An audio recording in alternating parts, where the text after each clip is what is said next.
Hello, gamers, and welcome back to the Pokemon Showdown 4, also known as the Pewter City Pummeling, the Cerulean City Competition, the Vermilion Vendetta, the Celadon City Clash, the Fuchsia City Fight Club, the Saffron City Slugfest, Cinnabar's Island Conflagration, or the Violence in Viridian City. This is your Pokemon Showdown. I'm here as always. I'm Andrew. Jay, how are you doing today? I'm good. Riley could not join us this evening because they wandered into they heard the words Dragon's Den and got excited and wandered into a random cave looking for Dratini. We haven't heard from them in several hours and hope they're okay. Yeah, Riley got a little confused. They heard Dragon's Den and they thought, "Oh, I should prepare a business pitch." That's a joke that makes that makes sense to all of our British listeners, where that's what they call Shark Tank over there. We've got an exciting night of Pokemon ready to go. Our audience doesn't know what the Dragon's Den is, so we've got so much going on. What are you looking forward to seeing the most tonight? Let's talk about it. I'm gonna put the how large can I make this tree? I'm just gonna let it block us both out for a minute here. That's fine. That sounds great. The top of your head's on screen. The bottom of mine is. It's all gravy. So we've got the Dragon's Den free-for-all starting off. That is in the loser's bracket. I'm in that. I'll be muting Andrew's commentary while I play so he doesn't give me hot tricks and tips I can use to win. Dragon's Den free-for-all is another 1v1v1v1 like the Ghost type one last night. Everyone is using a type that is weak to itself. It was Ghost last night. Now it's the other one, which is Dragon. After that, we've got the monotype free-for-all on the other side of our main bracket. Everyone gets a different monotype. Those are chosen randomly. Baby Cup comes back. After that, more computer-generated teams come back. Then we're gonna have, hold on, let me make sure I understand the order I'm reading here. I do. What we're ultimately leading to tonight is, of course, our finales in both sides of things. Kiefer is sitting on one side of that Arceus metronome site in the loser's bracket. Whoever wins the comp gen after our Baby Cup and after our Dragon's Den tonight will fight Kiefer. And meanwhile, after another mono free-for-all, another Battle Factory round, Jacqueline will find out and face whoever her challenger is for the title. And then whoever wins Benjamin Butterfree, whoever wins Arceus Metronome are going to go head-to-head. That is a look at what we have going on tonight. Andrew, are you feeling excited? Are you feeling the energy tonight? I'm always very excited. Long story short, we've got an incredible night of Pokemon coming up. While you were explaining the bracket, I was trying to position my head so that it was directly above yours and realized that my stream layout is putting it so that you see right up my Widow's Peak. Definitely my best angle forward. Awesome. Well, what do you say? We're going to get in here. You said a lot of words about the different types of matches. One of those is that we're about to see 4 whole people entering into this random battle with dragons. You're one of them, but golly, if only, is there some way that we can introduce people to the rest of our competitors this evening? I think there is such a way. I think there is Claudia, Lex, myself, and pinch hitting in for Aaron, a mysterious 4th figure who, asked to be referred to as Trainer M, has joined us this evening. I am going to say, let's turn it over to the Titantron for our first promo. Sounds great. You know, last night, after losing to Jacqueline, I thought, maybe there's more to life than winning. Then I realized that's loser talk. Listen, everyone in the loser bracket, you're all going down, and I'm going to be facing the champ. Whoever wins, you should know that you are going to be champ for about 5 minutes. And then I'm taking that. So, hope you all have a nice evening. Good luck. Good game, everyone. And here's my cat.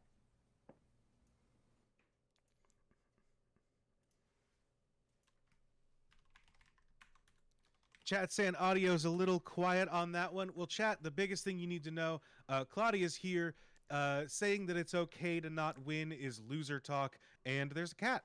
Yep. Yeah, and we're turning that up so you should be able to hear everyone from here just fine. That cat could be Claudia's ace in the hole. Could have some secrets in there. Next up, Lex, one of my own. Oh, hold on a minute. I should bring us back. Lex, one of my own voice actors from additional postage required. Voice of Strelitzia. A powerful force on that show. Could easily be a powerful force here in the Dragon's Den. I would. I think it's time to see who's next on the Titantron there. Let's do it. So, looks like I'm going to be in the dragon type free-for-all, huh? Well, you know what you need for a dragon? A motherfucking sword! Now, it's a little small, and, not sharp, and purchased at the Medieval Times in Myrtle Beach. But I think the, spirit of having a sword at my side will somehow help me. I'm hoping. And if I remain in the losers bracket, I'll continue showing you guys cool things in my house. So there's that. Incredible. Love to see a weapon. Shall we move on to the next competitor? Absolutely. Yeah, so that's me. I'm gonna listen. I almost tried to prepare myself to just do a free form improv promo in the moment, but I didn't. Instead, I give you what's next on the Titantron. Hi, I'm Jay, and I'm breaking format for this one. Why? Because the bounty of nature told me to. This morning, I awoke dejected and concerned. Not only had I lost my first match in the Pokemon Showdown Showdown 4, but even a match that I was playing as a stand-in for Clown Last Name. However, then I went outside, and a lovely, sunny, 60-something degree day taught me that climate change is good, actually. Even while there's no leaves on the trees yet, there's a sense of new life in the air. Here's a crow I saw eating a bag of chips. As I went about my lovely day here, I realized that there's hope for me yet. In every blossoming flower, I saw the disemboweled guts of my opponents in the Dragon's Den today. In that bag of chips, I saw the corpses of those who will one day lie in my wake as I finally make my strides to victory. Tonight, I shall enter the Dragon's Den and emerge covered in blood, but for now, the sun is shining, and I am planning my revenge on all who have wronged me. Happy fighting. It was a nice day, Andrew. Very incredible journey, incredible promo. This Jay is very great. I love to hear it from them. Has our mysterious final competitor submitted a promo? We have, unfortunately, Aaron is not going to be able to join us tonight, so a mysterious trainer has joined in their stead. Have they submitted anything? Do we have any idea who that is? Yeah, so we have a mysterious figure, Trainer M. I don't know anything. I don't know who they are. I don't know who they could be. I think the only way we're going to learn anything about this person is by heading down to the Titantron one last time. Okay. では軽く自己紹介をどうぞ。 I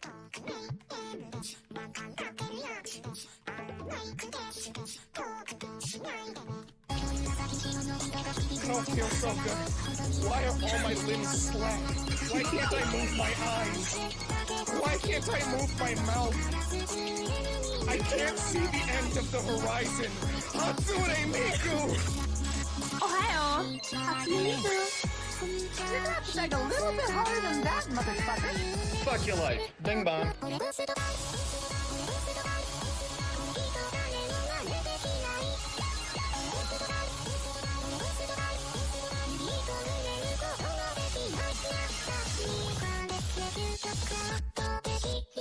Happy birthday, Oliver. How do you feel about having Hatsune Miku at your birthday? Andrew, oh my god, it's Hatsune Miku! Can you believe it? Hatsune Miku is here! They're people just like us!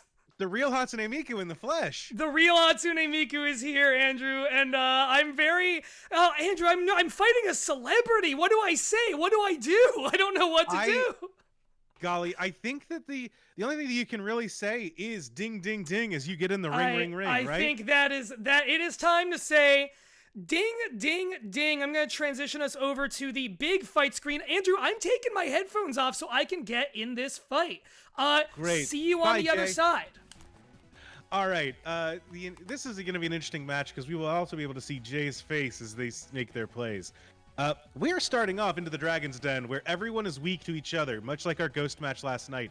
Everyone is off to the races. Okay, we got 2 protects, we got a swap, we got a Dragon Dance. Gouging Fire, heard Hatsune Miku's last music and went, yeah, doing a little Dragon Dance. It looks like before, Salamence came in, lowered Reshiram and Kingdra's attack by using its Intimidate ability. So, and then last turn it used Protect. So we had a little bit of switching, a little bit of positioning. Gouging Fire, one of the new Paradox legendary Pokemon, is one of the scarier creatures on the field. This Kyurem, though, as a Dragon Ice type, is fascinating. It is terastallized into a ground type, so it resists. But having Ice is a great backup plan here in a format full of Pokemon that are all going to be guaranteed to be at least neutral damage from it. We've got a Protect on Salamence. Gouging Fire crits onto the Kyurem, which terastallized into ground, so probably would have lost to that critical hit if it hadn't terra'd and gained, not a resistance, but a non-weakness to dragon moves. And a Heat Wave almost takes out Gouging Fire, doesn't quite. Followed up, Gouging Fire, Dragon Claws takes out that Kyurem. Salamence fails to use a Draco Meteor. It looks like they were also aiming at that Kyurem slot, and that means that they're able to get taken out by Reshiram's Draco Meteor. One of the weird things about matches like this, so many of these Pokemon are going to be legendary, just by the nature of legends being not predominantly legendary Pokemon, but there sure are a lot of legends that happen to be dragons. Reshiram's here on the field. That one's on the box of a game. We had Kyurem there. That Kyurem was also. And now Gouging Fire is either legendary or mythical. I can never keep it straight. Speaking of the devil, Rayquaza's here. And it's eating a Dragon Claw, but not quite dying to it. A Draco Meteor comes out, kills that Gouging Fire, and lowers Altaria's special attack as the other Gouging Fire finishes it off. We've got 4 claws, and all of them are going into a Salamence. Rayquaza. Right now, Claudia's down 1 Pokemon. We've seen a Reshiram out of them. Jay is also down 1 Pokemon, but they've got 5 in the back that we haven't seen. Actually, everyone is down 1 Pokemon. Some people have revealed more dragons than others, but for the most part, it is all down. Reshiram hits the field again, reactivating Turbo Blaze and setting up that blazing aura as Hydreigon comes out from Jay. Hydreigon, a dark dragon. It's going to be super weak to Fairy, but otherwise, I mean, all these Pokemon are strong. What do you want me to say? Dragon types offer a pretty solid resistances to a lot of different elemental types. These all have secondary types in fire and flying, and yet another fire. So you do have to wonder in these matches, there are 2 options you can go for. You can just say, I know a dragon when I see it. I'm going to fire off dragon moves, or trying to go with them sideways. And it looks like we're here. We're firing Draco Meteors. We're firing Dragon Claws. We know exactly what they're doing. That Gouging Fire that Hatsune Miku is using goes down to a Draco Meteor as Jay's Hydreigon sets up a Tailwind for itself. And the other one, the Gouging Fire fired off a Dragon Claw, deals some damage to Altaria that turn. Altaria has lost some special attack, but it is sitting pretty in the field. It knows Roost, so it's been able to stall out a little bit as it's been coming in. Hatsune Miku sends in Kingdra, as they are down 2 Pokemon. I don't know any Hatsune Miku songs, so I cannot make any real references here. I apologize, chat. I will deal with that in the future.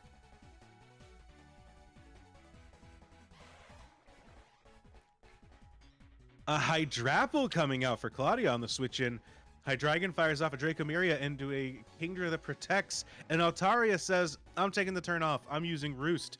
Just gonna sit and chill, heal back up. We are at 4 Pokemon, all at 100% HP, sitting pretty, all of which are dragons. Hydrapple being the new grass dragon type from the DLC. It has a move called Fickle Beam, which is a solid dragon special attack that can hit for even more damage if it feels like it. It's a very fickle beam.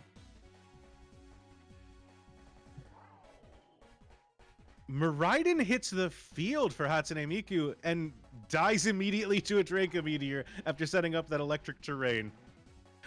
Meanwhile, a Pollen Puff comes out onto the Hydreigon, and Altaria fails to fire off a Draco Meteor. It was also aiming at that at Hatsune Miku. Everyone is saying, Hatsune Miku, we do not want you in this match. Get out the field. Salamence comes in. This is a match of a lot of duplicates here. It's hard to keep track of who's got what at any given time. Miku standing with a Kingdra and a Salamence. Salamence is out. Claudia currently has a Reshiram and a Hydrapple and 3 mysteries. Jay is on their second Pokemon using a Hydreigon that has taken some damage, has lost some stats, but is still standing pretty strong. And we've currently got Lex also on their second Pokemon. Altaria is on the field, but they've got 4 mysteries hiding in the back.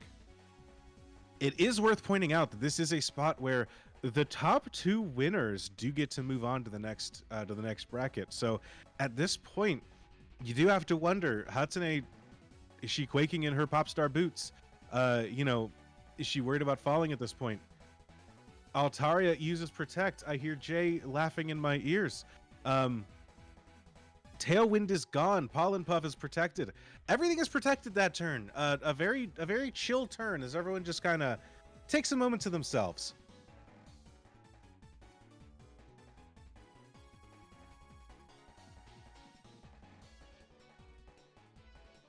Yeah, an important reminder for our competitors. All of them do have access to terrestrialization, which will turn their Pokemon from the current type into another type entirely. Ooh, okay. But all of them but Miku have access to that. Miku used it on the first turn. A Draco Meteor files out into the Altaria. The Altaria says, hey, no thank you. Salamence fires a Draco Meteor, and Altaria Brave Birds into Salamence, eating a little bit of its HP, as Claudia sends out Eternatus, the Poison Dragon type Pokemon, the final boss of Pokemon Sword and Shield. Now, I don't know. Ooh, we see an Archaludon coming down from Jay, replacing that Hydreigon. Another one of the new dragons introduced in this the latest DLC.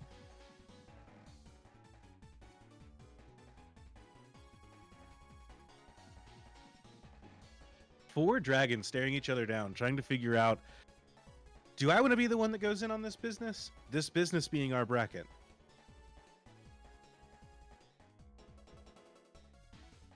Now, Eternatus, notably, if I remember right, it has a special move called Dynamax Cannon that is set up to deal with specifically Dynamaxed Pokemon, which don't exist in this format. It fires it off. It still kills an Altaria from half health, but then it goes down to a Draco Meteor itself before Archaludon's special attack falls harshly. Reshiram out here to replace the Eternatus, and Noivern coming out to replace the Altaria. Noivern, a very fast, very specially strong Pokemon, a good flying type. Yeah, we've currently got a flying dragon in Noivern, a steel dragon in Archaludon, a fire dragon in Reshiram, and another flying dragon in Salamence. 2 of whom have lowered their special attack a little bit based off of using Draco Meteors. Noivern fires off a Hurricane, hits Archaludon for some damage, and ooh, I was about to say raises Archaludon's defense, but then Archaludon takes a critical hit off of a Draco Meteor from Salamence. Salamence had its special attack lowered, but that crit means that it's able to do full damage. Meanwhile, Reshiram protected, but nobody seemed to care. Nothing went in at Reshiram. We currently have Jay sending in their 4th Pokemon, as Lex is sitting on their 3rd, Miku is still sitting on their 4th, and Claudia is sitting on their 4th as well. It is a heated battle amongst Pokemon that can all just deal super effective damage that very often seems to just one-shot each other. So a 4-way duel scenario where everyone just wants to make sure that they're not the ones getting hit with the pointy end. To that end, 2 Pokemon protect, as a Draco Meteor is blocked by the Salamence and a Draco Meteor blocked by the Noivern. Perfect blocks into perfect attacks. On guard.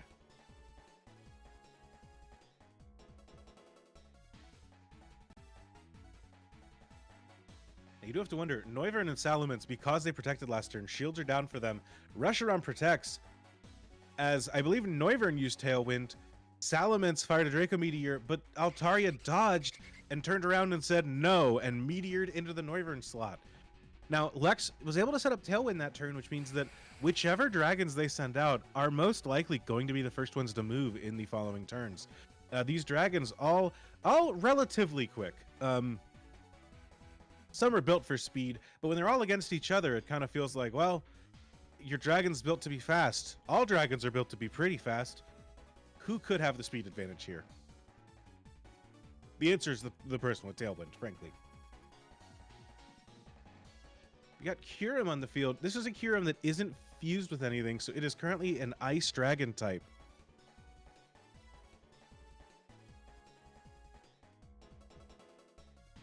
Kyurem coming in, protecting, as is the Salamence. You got some players saying, actually, maybe I should take a turn off. Reshiram goes down, as we are about to see Claudia's... Well, either they're going to send out their Hydrapple again, or we're going to see one of their remaining 2 Pokemon. Altaria sitting here has lowered its special attack multiple times.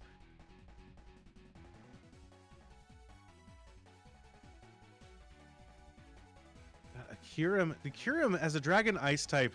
Now, it is one of the few Pokemon that every opponent is quadruple weak to Ice, as opposed to just double weak to Dragon. So Altaria and Salamence have that flying type, and Hydrapple is a Grass Dragon. The Freezer of Kyurem can come in and do some real damage to these types. Glaciate comes out. Wow, that is an AoE attack that is able to take out the Salamence that Miku is using and deal some solid damage to the other 2 competitors. Earth Power comes in onto it, as well as a Draco Meteor. But unfortunately, Altaria's lowered special attack, and the other move just aren't able to come in and deal super effective damage there. It's super effective, but it is not enough to really take it out yet. Kyurem sitting at 27% of its health, and it's lowered special defense, but it is faster than everything else on the field and has that AoE ice move. Kingdra is not going to be as specially affected as the others are. It opts to protect instead. It sees that others are seeing it as the target and decides, hey guys, I'm just chilling. As Hydrapple has terastallized into the Steel type, it's going to be able to resist these Ice type moves and Dragon type moves. So setting itself up defensively in a way that its opponents haven't been able to.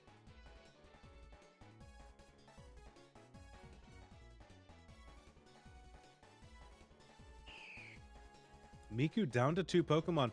Kyurem goes down to an Altaria's Draco Meteor critical hit, able to get through those special attack drops. This Altaria has been a real menace, despite the fact that it is lowering its stats every turn. We also get the other 2 competitors use Brave Bird and Earth Power.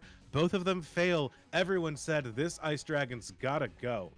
It's replaced by a Cyclizar, everyone's favorite little dragon with a motorcycle attached. We now have a much more evenly matched event.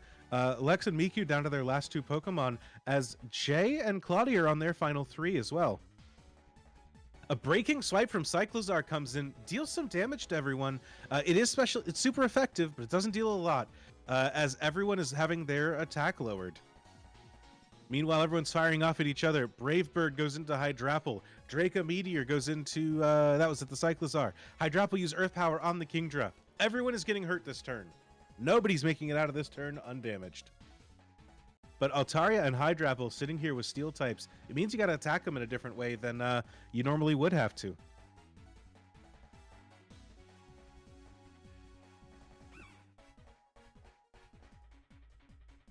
Cyclizar swapping out into Flapple, the Grass Dragon, a sibling or cousin to the Hydrapple. Not entirely sure how Pokemon lines line up like that. A fellow Apple. Draco Meteor comes out, takes out the Kingdra, as Miku is on their final Pokemon and our Chaludon. Hydrapple used Earth Power, presumably on that Kingdra as well, because it ended up failing. Flapple's in at half health. Cyclizar is down to 35%. Lex is on their final 2 Pokemon, and they're not looking super healthy.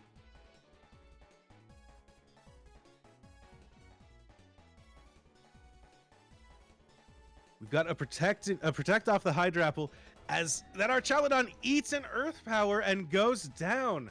The mystery competitor, also known as Hatsune Miku, is officially knocked out of the Dragon's Den.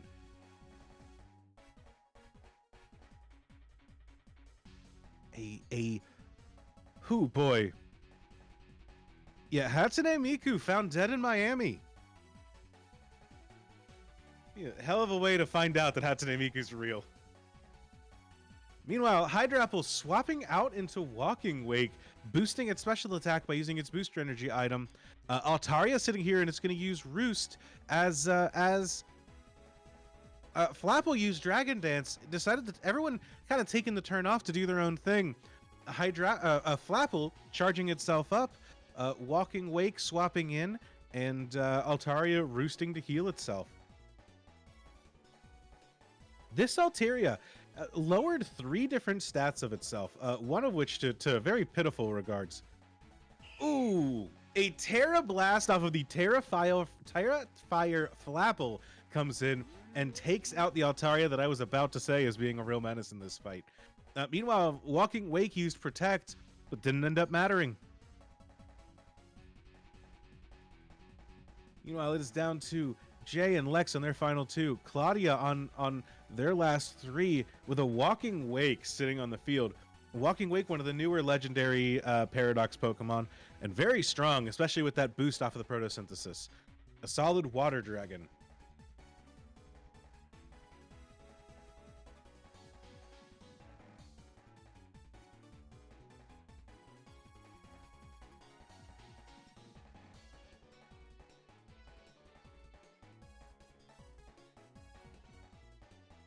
Yeah, that Altaria was on the field for a long time. Not entirely sure off the top of my head when it swapped in, but it has been on the field for quite some time.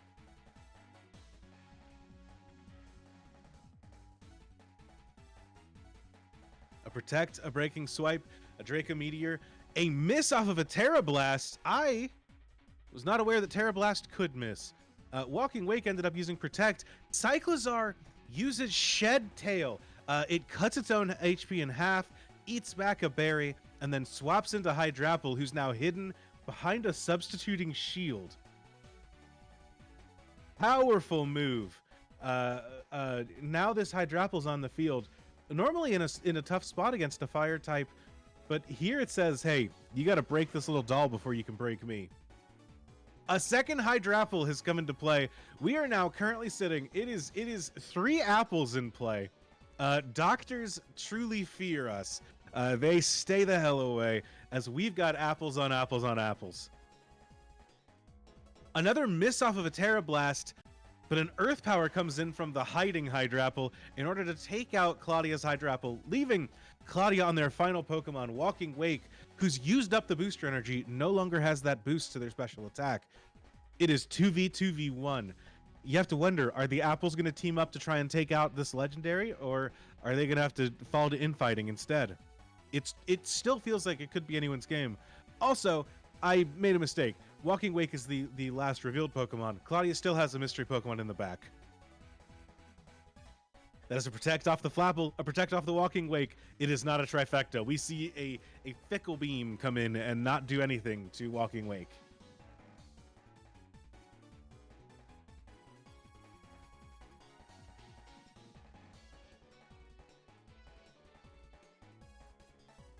A Draco Meteor gets dodged as the Flapple takes out the doll, but then dies to that to the Fickle Beam off of the Hydrapple.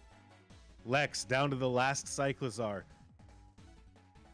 This could be a turn where Jay and Claudia team up and say it's time to end this fight, or they could still fight amongst themselves. Who could say? Walking Wake protects itself. Hydrapple protects itself. Cyclizar tries to shed its own tail, but fails because it has nothing waiting in the back.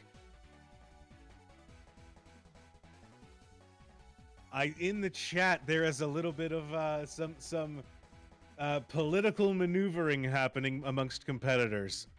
We will see how it ends up playing out. A Breaking Swipe plays in onto both players, drops both Pokemon's attacks.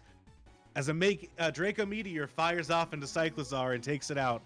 A Fickle Beam also goes in and fails. The two have teamed up to take out their final opponent. It is time for our two competitors to finish each other off. A Flamethrower comes out of the Walking Wake. A Fickle Beam from the Hydrapple ends up knocking it out instead. As we wrap up this match, and we see Claudia and Jay are going to be moving on to the next round as the winners. We see Giratina popping in. Origin form Giratina against a Hydrapple. Draco Meteor comes in to a protect off of Hydrapple.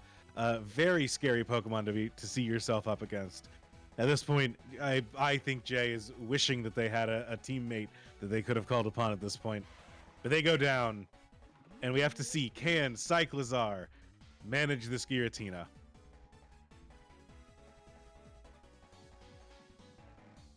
Interesting note, Giratina is a ghost dragon. Cyclizar is a normal dragon. That means that they both have an immunity to each other, but that ever-present dragon does mean that there will be weaknesses on both sides.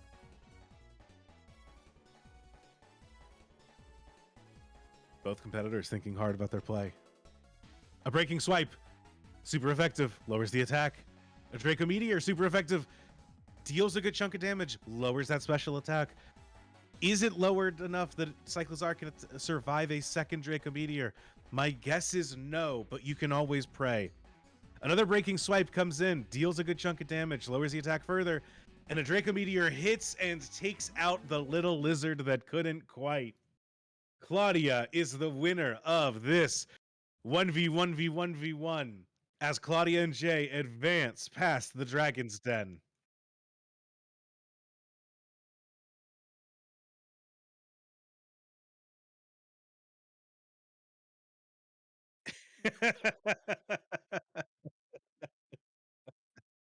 Look, everyone wants to see an underdog win, and sometimes an underdog is shaped like a motorcycle. We can't hear you, Jay. There we go. You can now. As I was saying, it was very heartening to see everyone in the chat say Jay sweep as I face down Satan with a sentient motorcycle. It was lovely. Andrew, I am quite happy to say that I've gotten a win on a Pokemon Showdown for maybe the second time. Congratulations, Jay. I'm very proud of you. How was that for you? How'd you do that? How'd you do that? How did that go for you? How are you feeling about that? How'd you do that is acceptable. I wouldn't be too offended. Yeah, it was good. Like I think I told you before, my main struggle is that gouging fire, is that its name? I didn't know what that did. And so I had to learn that on the fly. Outside of that, once I saw an Altaria with, the requisite keep itself alive for a long time Altaria type shit, I knew I was in pretty good stead there. That's a classic I just know how to work with. The big question for a lot of that was just like, Claudia had a lot of legendary Pokemon. Claudia wasn't the only one who had legendary Pokemon, obviously. I think yeah, we all had at least one, but Claudia just had a stack. And so there is this thing that happens in this format where you tend to think of the two people, if you have trouble thinking about these things as I do, you tend to think of the two people opposite you as your opponents more than the person next to you on the field. Sure. And so I keep having to remind myself, don't forget. But despite that, the real thing was that Mr. EM, Karn last name, had that Kyurem White really early, and I think that pulled a lot of attention in her direction, and I think that attention just stuck. Like, I think we were all just like, all right, we go that way, attacks go that way. Well, and who doesn't want to be the one that gets to claim that they killed Hatsune Miku, Yeah, There's something extremely. To that. Extremely. Yeah, I do think that there's a bit of one thing that's easy to overlook is that in a multiplayer format like this, there's not just the actual game occurring on the field. There's also a political battle playing out as well, and a who can I pretend to be allied with before we make this final smash? Yeah, that is true. I tend to go in without allying with anyone. Last night when I was playing in Clownstead, I got a message from Ty asking if I wanted to ally. Didn't see it until 2/3 of the way into the match. Didn't help me anyway, but didn't see it. We're still waiting on our link to the next match. But Andrew, next up, we are going to be heading out of the den and back into the light with our next monotype free-for-all. That is going to include Jake, Mac, L, and previous two-time winner Floor coming in. Oh, I do have that link now. Well, let's get that up there.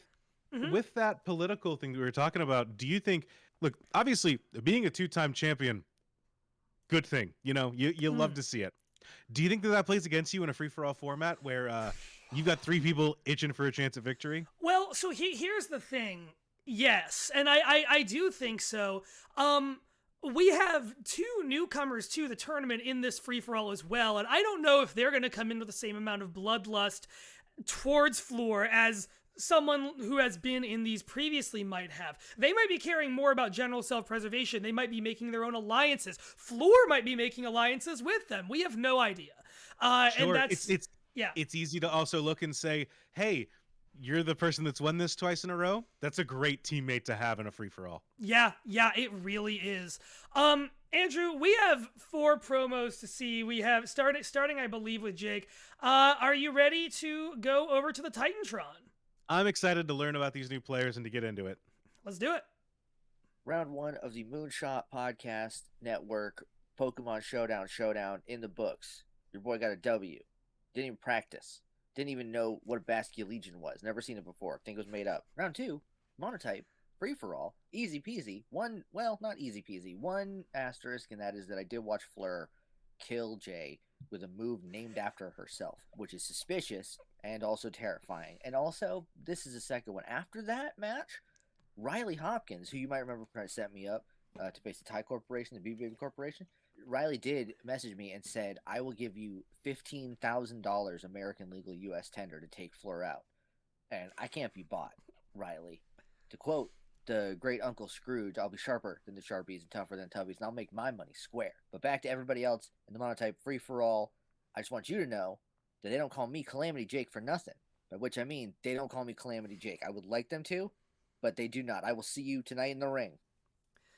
Jake will not be bought. Which is a strong statement to make right off the top there.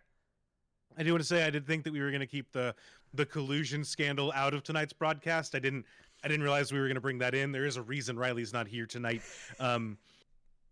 Listen. The Moonshot Network is not responsible for any funds promised by Riley Hopkins related to any outcomes that might happen to matches. I have nothing to do with this. Absolutely. Anyways, next promo. Back to the Titantron.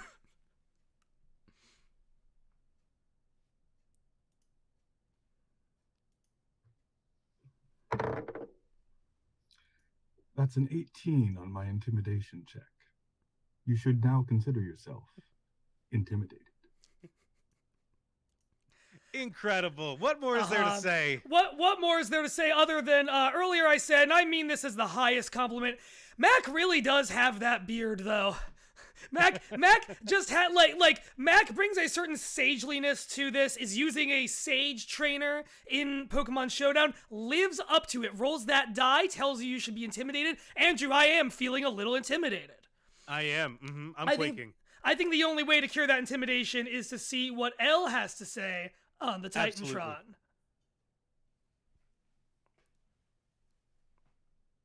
Hi, I was told to get my promo in as soon as possible, and I just properly woke up for the first time today. It was about 2 p.m. Pacific. Here's how to make triple ginger molasses cookies. Look, gaze upon the ingredients. You're gonna want to whisk flour, ginger, baking soda, salt together in a board. You don't need a whisk, just use a fork. Beat brown sugar and butter in a large bowl with an electric mixer. I've never used an electric mixer. You can use a spoon in your own strength or a fork in your own strength. Mix egg, molasses. Put those in. Put flour in. This is now use a wooden spoon? Yeah, sure. Stir in crystallized ginger. Fresh ginger isn't mandatory, but it gives a little kick. Refrigerate 2 hours. Preheat your oven to 350. Dough balls, about 1 inch, 2 inches apart, 10 minutes in the oven. Fabulous. Hey, you know what? I want cookies now. So yeah, Ella's done their job. I love any promo that isn't actually a promo. It's just You want a recipe for a cookie? Here you go. I do too. Andrew, our final promo comes from the previously mentioned two-time champ, Floor. Floor gave us something that requires a little bit of participation from up here. I'm going to be doing a little bit of narration for Floor on her behalf here. So I'm gonna turn the news reporter voice on. This is now what Floor sounds like for the purposes of this promo. Are you ready, Andrew? Great. Yeah, that sounds wonderful, Jay. Thank you. Please take it away. Okay, it is time now to go to the Titantron. Intro guide to Floor. Commentators, please narrate this for me. I'm tired. Who is Floor? Two-time Pokemon Showdown champion, recruited by Marn last name in a foolish endeavor, which has only wrought misery. True. My one loss was to that rapscallion Jeff Stormer, because I foolishly did not make a promo video for our match. He is lucky he is not here to witness my rise to the top, else I would have slaughtered him like the miserable beast that he is. This is because I now have the power of editing software on my side. Everyone's days are numbered. I am the ultimate life form. Who is Floor? Bearer of the word YURI and god of the 7-part world. My transformation into the ultimate life form occurred because I was suddenly overcome with great desire for women to kiss, rewriting my DNA to make each individual helix a lesbian. They are each and every one of them now embroiled in a toxic codependent relationship. This fuels me in ways that none of you can imagine. It was like being struck by lightning and made me unrecognizable. I will read every Yuri manga to exist, and this is your problem. I attack the 10,000 wizard fist style. What do you stand for, Floor from Floor? Adultery is okay when a lesbian does it. I have fucked your wife and will do so again. I can treat her better than you do. All jokes aside, I just like playing Pokemon and having fun with these goofy formats. I love y'all and am just happy to be here. That being said, ally with me for greatness, ye contenders. Everyone should play my favorite. I'm not talking about your fucking visual novels, Floor. I can't read that title anyway. Oh, I have played that one. That one's good. I was gonna say, I played these first two. I don't know the other. I've heard Misericord is really good. Okay, spare parts. Something seabed. Okay. All right. Take notes. I'm excited. Take notes. I really didn't expect. I really hoped I could avoid cracking on saying I fucked your wife. I did my best. God, Andrew. We've got our teams out here. Everyone's ready. I'm already very curious who's everything we're looking at is a dual type. I'm quite curious who has what. Do you have any thoughts before we go right in here? I'm going to transition us to I do want to make, just for our audience, this format is a free-for-all monotype. I have always struggled to explain this and find the words. I don't know why. It's like every trainer's a gym leader. Each of them has their own specific type that they have, and all of their Pokemon will be that type. Part of this challenge is going to be to figure out who is what type as they battle. Yeah. Because we have a ground grass, a fairy bug, a flying fighting, and a ground rock here, so everything could be one of two things. And I'm excited to find out. So, Andrew, what do you say we say a little ding, ding, ding and get this thing going? I think we should get into it. Let's go. Let's get him, Jay. We're Floor coming in with, okay, Palisand from Mac. Mac's got a ground type team. We know that immediately now. Hawlucha going in for that immediate close combat on Golem, seeing that weakness and taking it, not wasting a second. Wow, what a powerful first move across the board. So we saw a swap from Torterra into Palisand. We can tell that Mac is currently sitting with a ground type team. We saw sticky webs out of Rabombi. That Rabombi is telling everyone else on the field, hey, when your new Pokemon swap in, they will be slowed because of these sticky webs. Hawlucha fired off a close combat into Golem, lowered its own defense and special defense to do that, and then ate a little herb and said, I'm fine, actually. My white herb means that I don't have lowered defenses. Golem rock slid everything on the field. Now Rabombi's swapping out. Palisand's protecting. Hawlucha's using Braid Bird into a protect, and Golem's using Rock Slide again. It's only hitting the Hawlucha though. Illumise was able to dodge it. So we got L out here. They got some bugs. They got some bugs. It's the Showdown. They put bugs in it. They put bugs in him. Is Illumise a Pokemon that has anything going for it? I can't say that I've ever really looked at Illumise and Volbeat and expected much out of either of them, but there's plenty of Pokemon who have just changed with different competitive metas over the generations. So the important thing, Illumise has Prankster as an ability, which means that it can use status moves with priority, something that is always going to be powerful, even if the Pokemon itself is not super powerful behind it. Okay, got it. Which is a huge boon in this case. Golem is officially down. That means that we have seen the first Pokemon to go down, and it is replaced by Sandy Shocks, my favorite Paradox Pokemon. We've got 2 ground trainers fighting off in this match. We do. 2 ground trainers, a bug, and either a flying or a fighting. It's a really interesting little...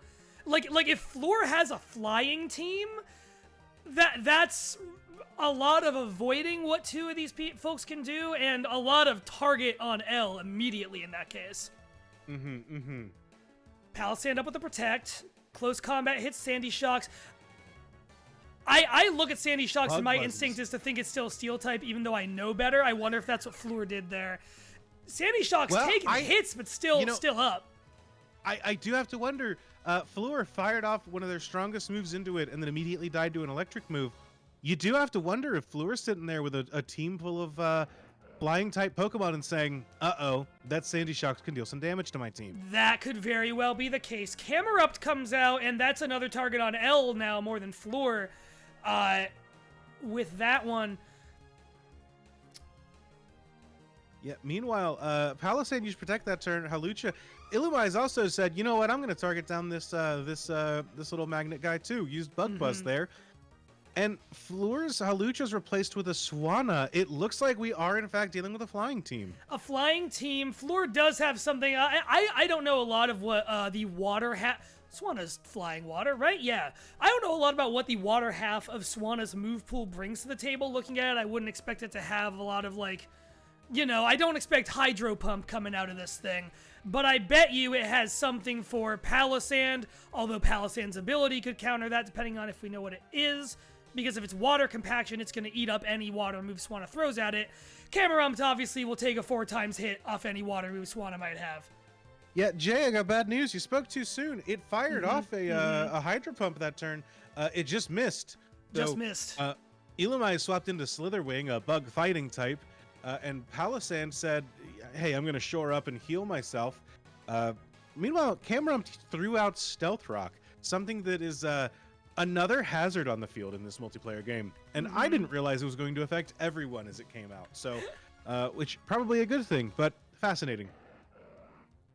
Camerupt swapping into a water type as Palisand protects. Everyone is trying to deal with the Swanna in their own way. Camerupt fires off an Earth Power into that Slitherwing. Doesn't do a lot of damage, but Camerupt being water is pretty solid here. That's really solid, I would say. Now, yeah, Swanna's got 2 problems that are just resisting anything water type it throws out. Slitherwing, bug fighting, what? Photosynthesis. Are the Paradox abilities pretty much all just buff stats in certain weather? Am I remembering that right? At least for the past Paradoxes? So the Paradoxes, the Cavemen Paradoxes really like it when it's sunshine, and the future ones really like it when it is electric terrain. Yeah, okay. Got it. Solid hits this turn. Really solid hits. A knockoff onto the Palisand. Slitherwing fires off into the Camerupt, almost takes it out before Camerupt eats a little snack. Everyone teams up to squash Slitherwing. It takes a couple of hits, but the gang gets the job done. A Shadow Ball comes out of Palisand. Oof, that Pavilion, bug and flying type, it takes half of its health when it comes into these Stealth Rocks. It immediately eats a Citrus Berry, but it goes up to 75%. Look, Stealth Rocks is going to be incredible here in a team where half of your opponents are guaranteed to be flying types, half of them are guaranteed to be bugs. And who knows if Mac has, you know, a ground bug or a ground flying type, those could be sitting in the back there ready to take some extra damage there. Yeah, or ground fire. Mhm. You know, I'm trying to think what ground bug it would potentially be, even, and I'm running up short off the top of the head. We get a heat wave. you know, I said it out loud. I think the only bug ground type is Nincada. So Nincada? really cracked Nincada is gonna show up on the stream, I think. Eevee my like prediction for the Nincada match. is viable. It's real. Yeah, Camerupt fires off a heat wave. It is dodged by one Pokemon, Yeah. protected to the other, and not very effective on the third. That just really not doing a lot here. Camerupt's, you know, pretty bulky and has its fair of muscle, but not here so much. It's obviously losing out on the stab. It's also losing out on some special attack. It's or is that speed? It's got some things working against it. Palisand goes down. Hydro Pump finally connects. Meanwhile, Sleep Powder fails because it looks like Pavilion was trying to put to sleep the Sandcastle. And a Camerupt used Earth Power, doesn't affect these flying Pokemon. That's going to be one of the hardships that Mac and Jake have to deal with in this fight, as they both have ground moves. Well, their biggest source of stab damage is going to be resisted by these flying type or not resisted, but they're immune to it. These flying types are immune to ground damage. They're immune to ground damage. Vivillon is in such a funny spot here because it is just the Gen 6 basic bug doing its best, whipping out Sleep Powder, whipping out, like, it's surprising to me that it survived multiple turns in itself a little bit. Camerupt, hitting it with another Heat Wave there and that not being enough. Well, I gotta say, this Pavilion has failed to put a Pokemon to sleep every time that Sleep Powder's been used through no fault of its own. It seems like mostly through Protects. It missed once, and then the Pokemon it used it on has gone down. So Pavilion hasn't really been able to take advantage of the fact that it's been in play for so long. You know what? You asked me before how the Dragon's Den went for me, and I will say the one thing that I was reminded of very brutally that I think everyone probably is bit by bit here is how hard Protect hits and how much you have to factor in Protect and predicting when people will be using Protect throughout every single match. Protect is the most important move in Pokemon, especially in these multiplayer matches and doubles matches. I can't speak to how important it is in singles matches outside of being a big stall target, but in these matches where multiple targets can attack you at the same time, firing off for Protect at the right moment can truly make or break a game. That Swampert going for the new Ice Beam on Swanna doesn't do too much for it. Takes off a quarter of its health. That Brave Bird, similar deal on Crocodile, does a hit, but it's not the biggest hit in the world. Vivillon kind of stalling for time, but you know, it's got the Protect. You gotta use the Protect. Because that's the other part of this, right? Is that you're not just protecting yourself from damage, you are stalling out to try it. Like, there's a little bit of nudging everyone else to fight each other a little more. That is a huge kill. A super effective Pollen Puff takes out that Dark-type Crocodile. Yeah. I think I'm done trash-talking Pavilion. Yeah, at some point you're going to have to admit that this Pavilion's a pretty good Pokemon. Yeah, I'm going to have to really face the music on this one. Elle and Fleur sitting here, they've each lost one Pokemon apiece as the duo of ground, our ground trainers have both lost two. Now, that being said, Vivillon and Swanna are both at very low HP, so we'll see how these turns play out. But Wishcash comes out. Wishcash and Swampert sporting the same type combo. That's a pretty niche window. Pollen Puff is a bug move, not a grass move. I was about to say the wrong thing about Vivillon having Pollen Puff. A lot of water on this field. Who do you feel like has the upper hand right now? These four Pokemon. I mean, of these four, listen, I'm a sucker for Whiscash. I want to always say that Whiscash has the advantage. I don't know if it's actually true, but I do like Whiscash. It's a pretty fun, bulky guy. I was gonna say, I don't know what Wishcash brings that Swampert doesn't, but if you do, I would love to know about it. My heart, mostly. But meanwhile, Swanna has really proved itself here. Every Pokemon that you've trash talked as they enter the field have become dominating Pokemon in this match. Meanwhile, Swanna has been using knockoff to knock off the items that each of these Pokemon have very effectively. It looks like Pavillion's going down to that muddy water, but Swanna is hanging on with 2% HP left. You have to wonder, is Swanna going to deal more damage this turn, or is Swanna going to say, hey, I'm going to, set up a Tailwind, let my other friends soar? That's what I would guess. I think, when you're in the red, you have to think carefully about how to use that red, and I think that's the way to do it. Rabambi coming back out at that low health, I do wonder what the plan is there. Well, part of the struggle is it wasn't at this health when it walked in. You can, right. If you look at its HP bar, it was at almost half when it entered the field. It's just that these rocks are doing so much damage. They're chewing up these bugs as they enter the field. Mm-hmm. Speaking of which, we got Swanna down. We've got Rabambi down. Mm-hmm. Meanwhile, Whiscash is still sleeping, and Swampert out here throwing out Muddy Waters, lowering some accuracy as they go out. Illumise comes in, takes damage. Shaman comes in, takes damage.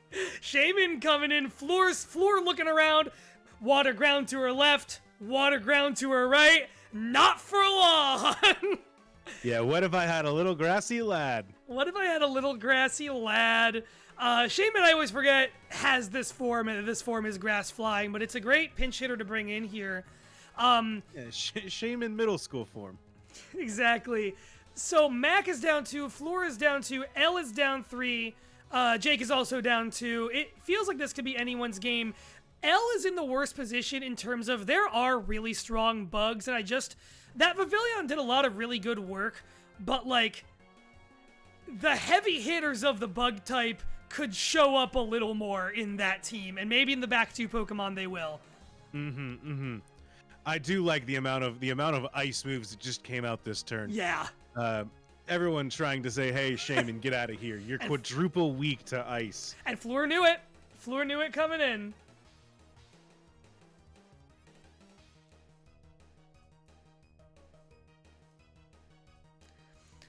Oh, goodness. Floor knew it coming in. I'm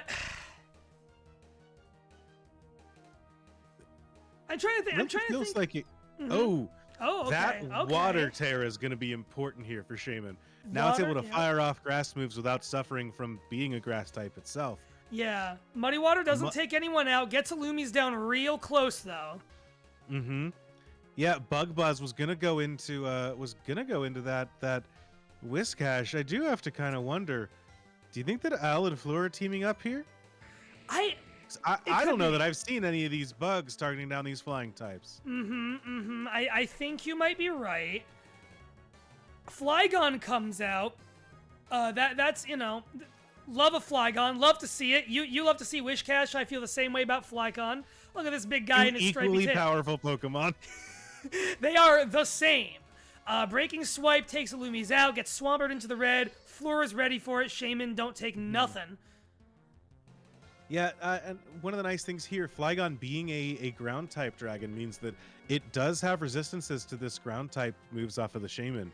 It doesn't suffer from the same kind of level of green attacks as the other rest of the team might. Able to resist a Muddy Water pretty well, takes neutral damage, and luckily doesn't get the accuracy drop. Something that is, you never want to count on the accuracy drop off of Muddy Water because it's not guaranteed, but you do start shaking when you see that you've got 0.75 accuracy like the Shaman does. Yeah, I think we've only seen the drop once in the handful of time Max used that move. We got Muddy Water from Swampert and Breaking Swipe from Flygon. We have 2 guys out on the field who can hit everyone at once, which is plenty valuable here if you're just trying to shave everyone down, but it's not, as we just saw with that Breaking Swipe, it's not demolishing any buildings in a hurry. Yeah, we get a Squawkabilly coming in, doing Intimidates everyone, and Rabska using its Revival Blessing in order to bring back, it looks like Pavilion in the back. Ella understands the power Pavilion holds that I at first did not. Pavilion rides again. The Pavilion rides again.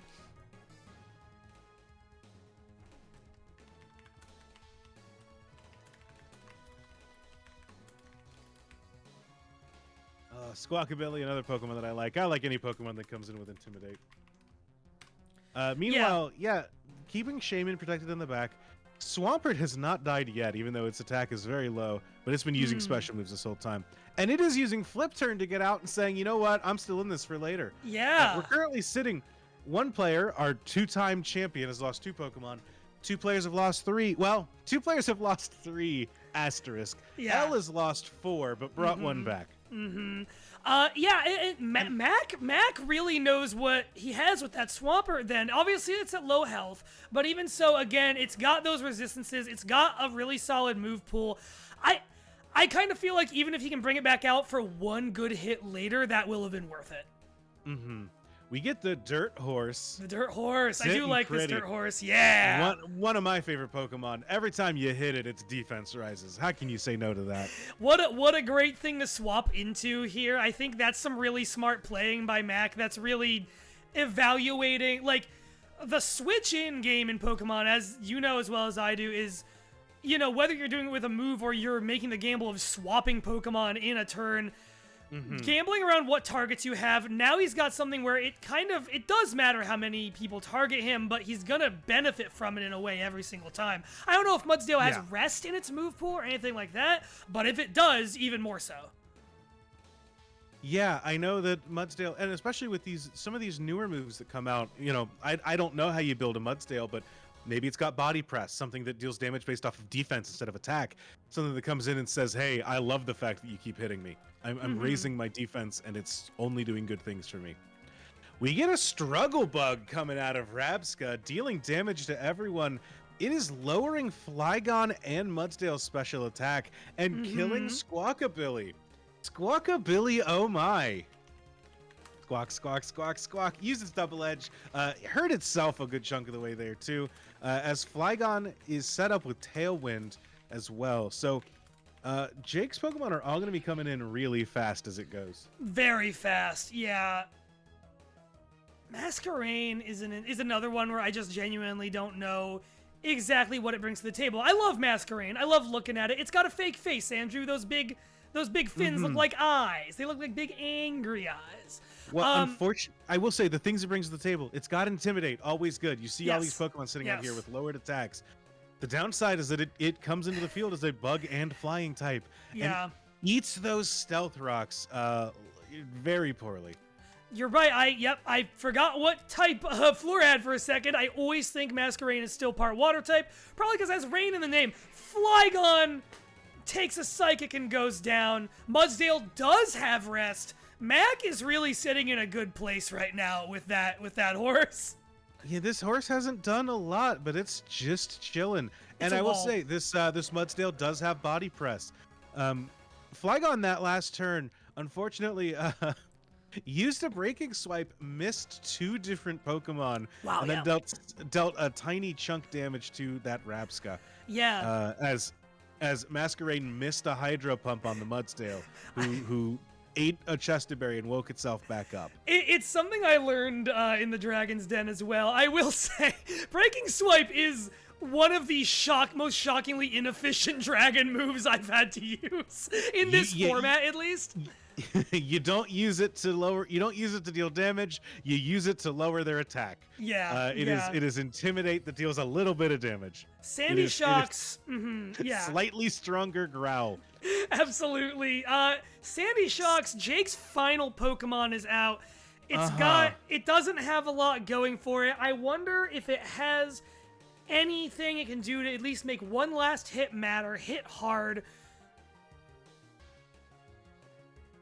Masquerain's still at that low HP. You gotta think if Flora has a way to keep it alive another turn, she's gonna use it. Otherwise, again, it might just be a matter of a U-turn into something that seems defensively viable, or just landing one last hit. Maybe trying to take Sandy Shocks out. Yeah, who could say? It's the Sandy Shock. It's sitting there with 17% HP. There's a part of me in my it's hubris on my part, frankly, but there's a part of me that sits there and says, well, that means I don't have to care about Sandy Shocks. You know, someone else is going to deal with the Sandy Shocks. I will get to do something else. And whether that means, hey, I'm going to attack Fleur, hey, I'm going to take out this Rabsca, you know, I've got other plays that I can make. This Sandy Shocks is going to go down. It's going to go down when someone accidentally hits it with a Surf, you know? It's not, no one's going to intentionally take it out. Let's do that. That's me, and that is my hubris coming out. It's going to fire off a Thunderbolt, take out that Masquerain, lose some of its own HP to its Life Orb, and go down itself. One final Takes a salute to psychic. everyone's favorite magnet as it takes out a Pokemon from the champion. Yeah, pretty good. Jake made a strong showing here. Jake was in it, and Jake, left a footprint, left an impression. The other three folks here, Floor down to only 2 Pokemon now. I wonder how our 2-time champ is feeling right now. Swapping back in with that Shaman, the Water Terra is protecting it from some of what Mudsdale could do. Rabska's got Psychic, it's got Revival Blessing. Otherwise, I feel like it's a little bit of an enigma still. I don't know if it has anything that can hit too hard against it, but it also is holding its own really well. Well, and one of the things about Shaman, before Shaman came in, it was a Grass Flying type. Now it's coming in as a Water type, which means it is affected by these webs. Yeah. Shaman's speed has been lowered, so it's at the same speed as everyone else around here. A Seed Flare kills Mudsdale in one shot. Ooh, that is the thing, is even if Floor only has 2 Pokemon left, that Shaman is a gun as long as it's out here. L or Mac, they have to be focusing in. If I were either of them right now, I would be thinking, come on, let's take Floor down. We've got someone with fewer Pokemon than us. Let's go. Another Sandy Shocks enters the field. My boy! All right, your boy is back. My beautiful... No. Oh, your boy is gone. Oh, it dies to another Seed Flare immediately. L was targeting Mac with that Psychic, I can only imagine. Really, I wonder if that's the right move. I wonder if L is just hoping it's going to come down to them and Floor at the end here. Torterra coming back out from Mac. Two starters in the pocket. That's what Mac has at this point. Floor, Shaman, red HP, but still killing it. And one unknown. Oh boy, this Shaman, so low attack, and it's got a life orb. So you gotta say, look, is it gonna kill through? Is it gonna die to itself, or is it gonna get taken out by these opponents? Who could say? I'm looking at these stats. I will say, Shaman is incredibly fast. It doesn't matter that its speed has been lowered by 1 stage. My bad. A very wise protect from Max Torterra there, because of course Shaman with that flying move pool was gonna go for that. An air slash into the Torterra. Jay, I don't say this lightly. I think we're dealing with some collusion. Could be. I can't imagine this match has been going in such a way that I can't imagine there's nothing going on behind the scenes. We've seen both Floor and L only target Mac and not each other. I think they are shaking hands. I think they're doing their own thing. Torterra goes down. Air slash takes out Torterra. Yeah. As we return to the final Swampert.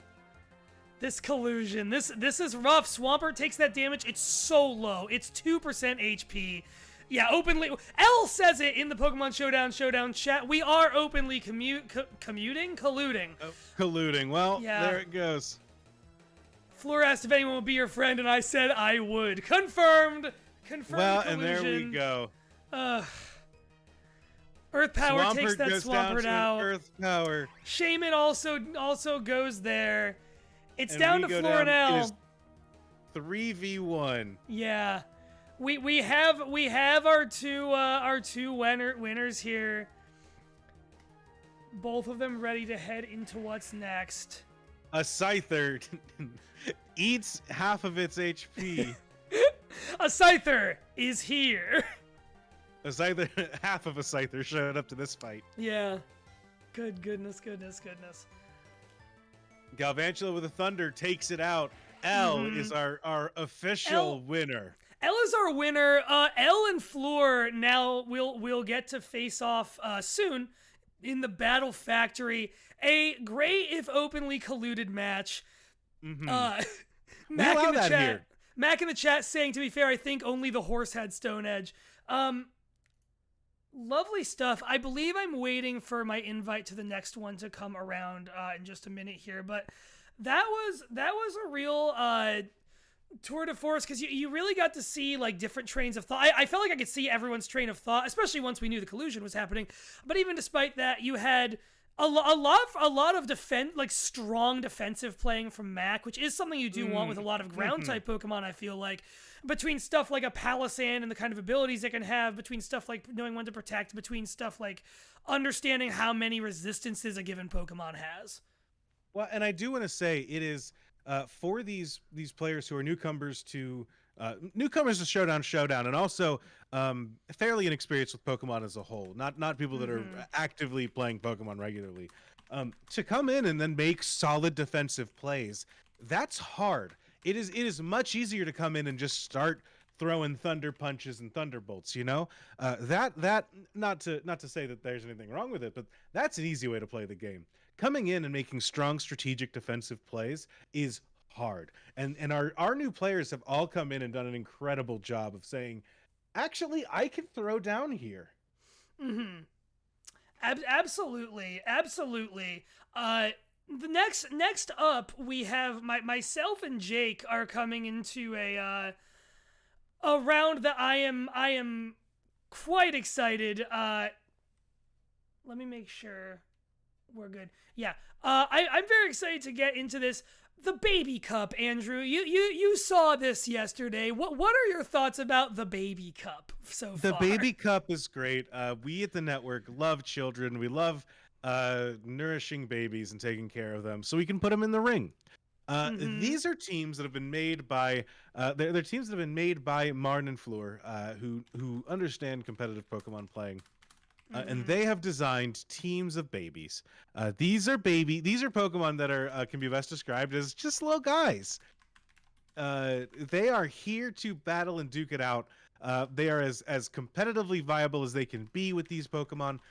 One thing that is worth noting is that in these matches we've seen so far, for the sake of determining stats and determining what you want what you want each Pokemon to be, they are set to level 50 or level 100. It's kind of one of the backbones of competitive play.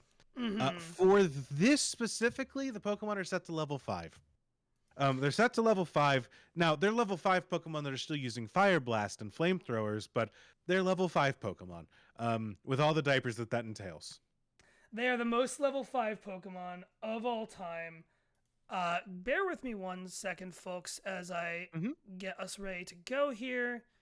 Yeah, I will say, as we were setting this up last night, I know that we saw some good stuff. Some MVPs of this format last night. We saw Pawniard did some really good stuff. It's able to get in there with some steel moves, but also Sucker Punch and Knockoff. We had Staryu is an incredible player here, able to fire off with the coverage that we call Bolt Beam, which is Ice Beam and Thunderbolt, which are 2 moves that you can't. A Pokemon can't really resist both of those at the same time, for the most part. You might not be weak to both of them or either of them, but you at least won't be neutral to both of them. Other Pokemon that we've seen that were really good. Shelder came in yesterday. It wasn't super great, but I love Shelder. The Shell Smash team concept in general came in, unfortunately, to someone who didn't know what they were did not know what that was, and I might have been in their same shoes, because while I do know what that is, I wouldn't have been able to completely use those switchblades the way they're intended.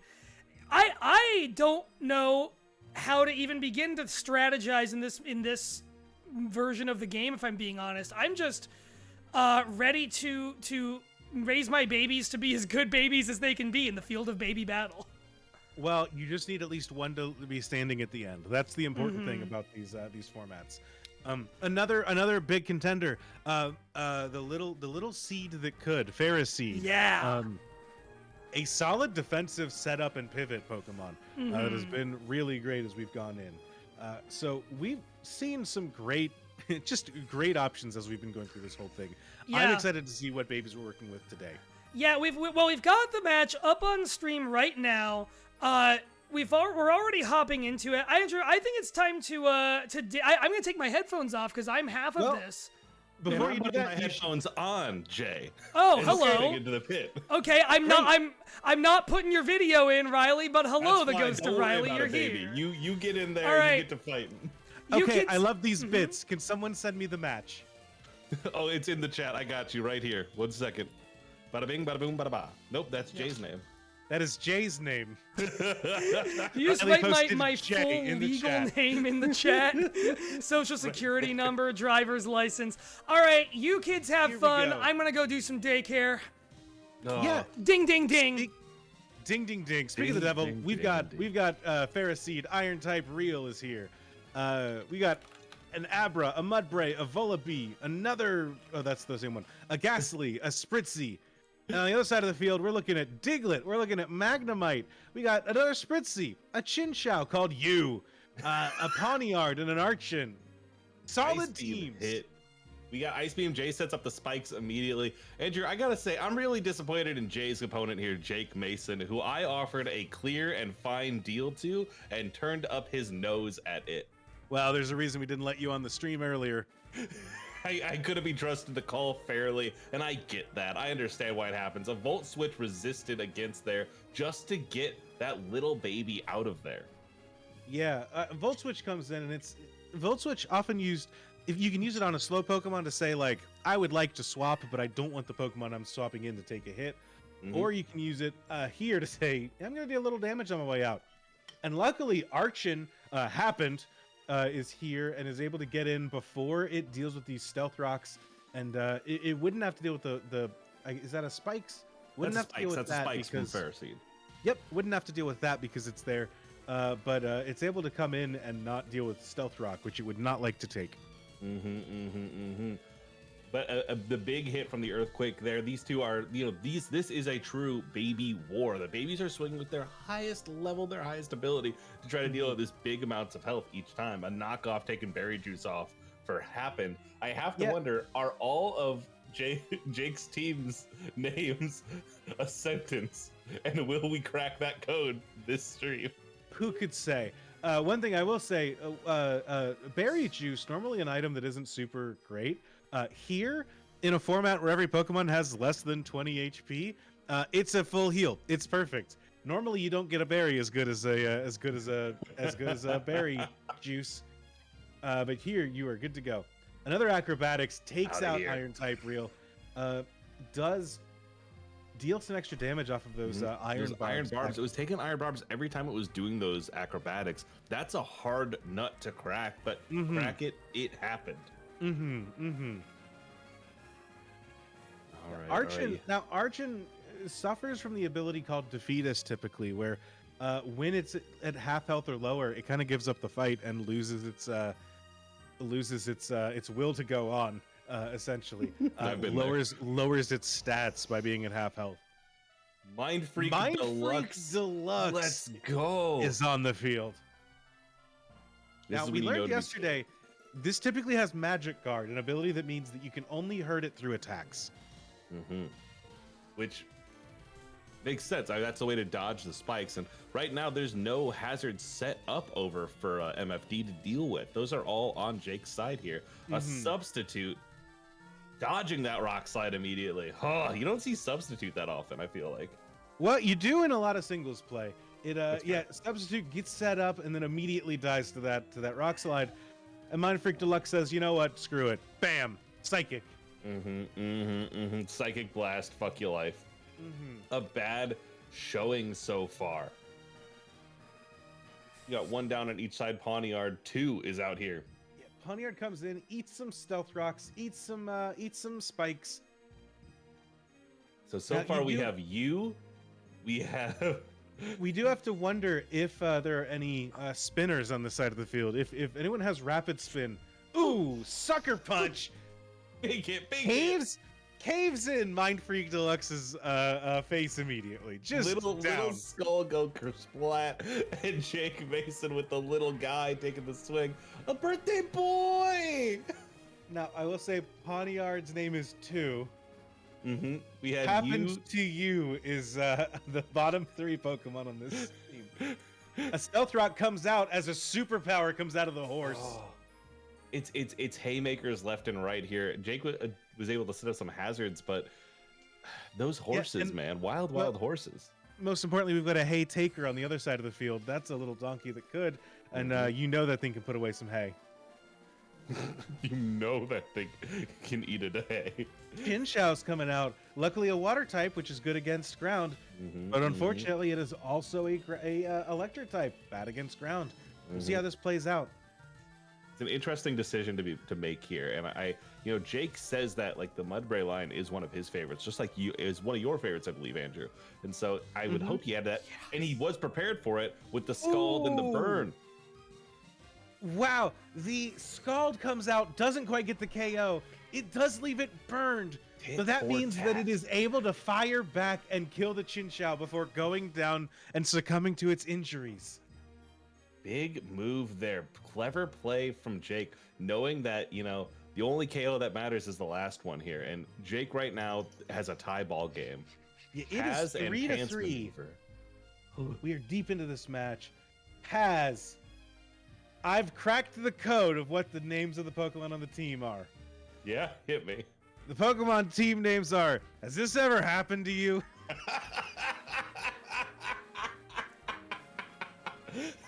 Meanwhile, Pants Maneuver is on the field, eating a sucker punch. Not very effective, as Pants Maneuver here is a dark type. Fires back with a Brave Bird. It's going to take some damage as Haz hits the floor. Oh, Jake, baby, what's happening to you? Oh, has this ever happened to you? The Magnemite is in play. Okay. Now, it's a tough matchup now for Jake here, because like Magnemite, that's a I guess it's dark flying. I thought that this was a rock or a ground type. It has that look about it, but no, I guess Jake has an ability here. Yeah, it is a bird.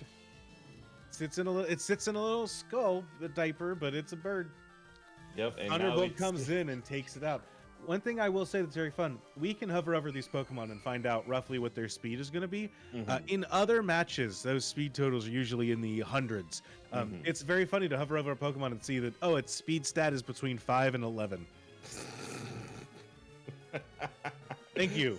Thank you for telling me Ferroseed is between 5 to 11. Thunderbolt comes in on the Ghastly.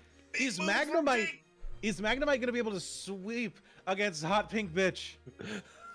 Let's go. This is it. There was a moment where I thought Jake was down and out. A big protect blocking that Thunderbolt. But is it gonna matter if it just comes in again the next turn with another Thunderbolt? It's gonna matter. Can Jay pull this off against the Steel type with his Fairy? Takes a damage. Blast. Hits with a Moon Blast. It's resisted, but lowers the special attack on that Magnemite. That could be huge as we get into the end game. Jake also has a Spritzy here in the tank. It's a thing to note. It's a thing to notice. You have to wonder, when it comes in Spritzy to Spritzy, mono a mono, spelled M-O-N, which one of these two is going to take it? And I think it's the one with the full health coming in hot. Probably. You do have to wonder, does Spritzy have a way of healing here? I think if they did, we would have already seen it, and it doesn't matter. Would have. Jake Mason defeating Jay Petroglyph and moving forward. Let's go. Congratulations to Jake. Jay, an incredible performance. Yes. Riley, get out of here. You're banished. You're banished. That was, hey Jake, all the kudos in the world to you. That was really back and forth. That point where we both wound up with an even 3-3 remaining. You could see me on the video. I was just laughing. Like, that was just very funny and fun to me. The turn that got me, that wild turn where the Mudsdale took like 99% of its health off of a Scald, but got the burn. So you're able to fire back and attack, but it still lose the horse. Yeah, it was really something. And then, like, really that Magnemite came in with a lot more power than I expected out of a level 5 Magnemite. Obviously, like, just judging by the amount of output out of most other Pokemon so far in that fight, the number of one-shots he got with that thing really caught me off guard, if I'm being perfectly honest. And I like, once it came down to it, that Spritzy only had a Fairy-type move, which wasn't going to do much against it. That was a very handy use of that Magnemite at the end of that one. We are now looking down a match between Claudia and Mac. We got good teams here. 2 baby horses apiece, 2 baby birds apiece, some baby fishes, a little baby pile of goop. Little bit of baby goop, all sorts of every type of child. I see my guy Lilleep over there. I love to see Lilleep. I see another fossil. It's always funny. Like, it's been a lot of fairy flying. Is it Vullaby? Yeah, Vullaby. Yeah, Vullaby, the dark flying type. The things that recur. We got that. We got Chinchou. This is a Alolan Diglett. I think we saw a regular Diglett before. Mac and Claudia have both done quite well here today. Do you have any thoughts going into this one about who what you expect out of these teams, or should we just cue it in? You know, I don't know anything about this format or Baby Cup as a whole, and it is kind of fun when you talk about. There's so many different bespoke formats of Pokemon, where you can say something like, "Oh, I don't like Ponyta. Ponyta's not very good," and someone else can say, "What do you mean? That is Little Cup All-Star Ponyta." Yeah. And it's wild how many Pokemon can play so many different roles. So I love it. I would be speaking out of my ass a little bit to talk about individual Pokemon here. As I look, or no, I'm sorry. Go ahead. Oh, I was gonna say one thing I will point out about Claudia has always been a strong competitor. Mac, we're seeing play Pokemon in these competitive formats for the first time, and they've adapted incredibly well. Very well, yeah. So I'm curious to see how they adapt to such a technical format like this, a format that actually exists and that people do play competitively, as opposed to our weird little guys that we normally do. Absolutely. Well, I think it's time to go ahead and find out exactly how that's going to do, and I think it's time to declare ding, ding, ding, let's go. Absolutely. One thing that's interesting here is that we get to see all of the Pokemon before the match starts, and our competitors get to choose who goes first. Yes. We've got the Ingot. The Ingot versus the Arsonist. Yeah, love these immediately. The Ingot can have, well, this doesn't help it too much in this case, but it can have Storm Drain, which is an ability that makes Gastrodon a menace in a lot of higher competitives. Going to sleep immediately. That Hypnosis hitting it right off the bat. Hypnosis, a move I wouldn't necessarily expect a horse to be able to have, but what do I know about horses? Frankly, not that much. Horses are docile. I can understand a horse being able to help you sleep. Okay. It's a service horse. That's you're right. It is. That's you know, clear. My service horse, the Arsonist.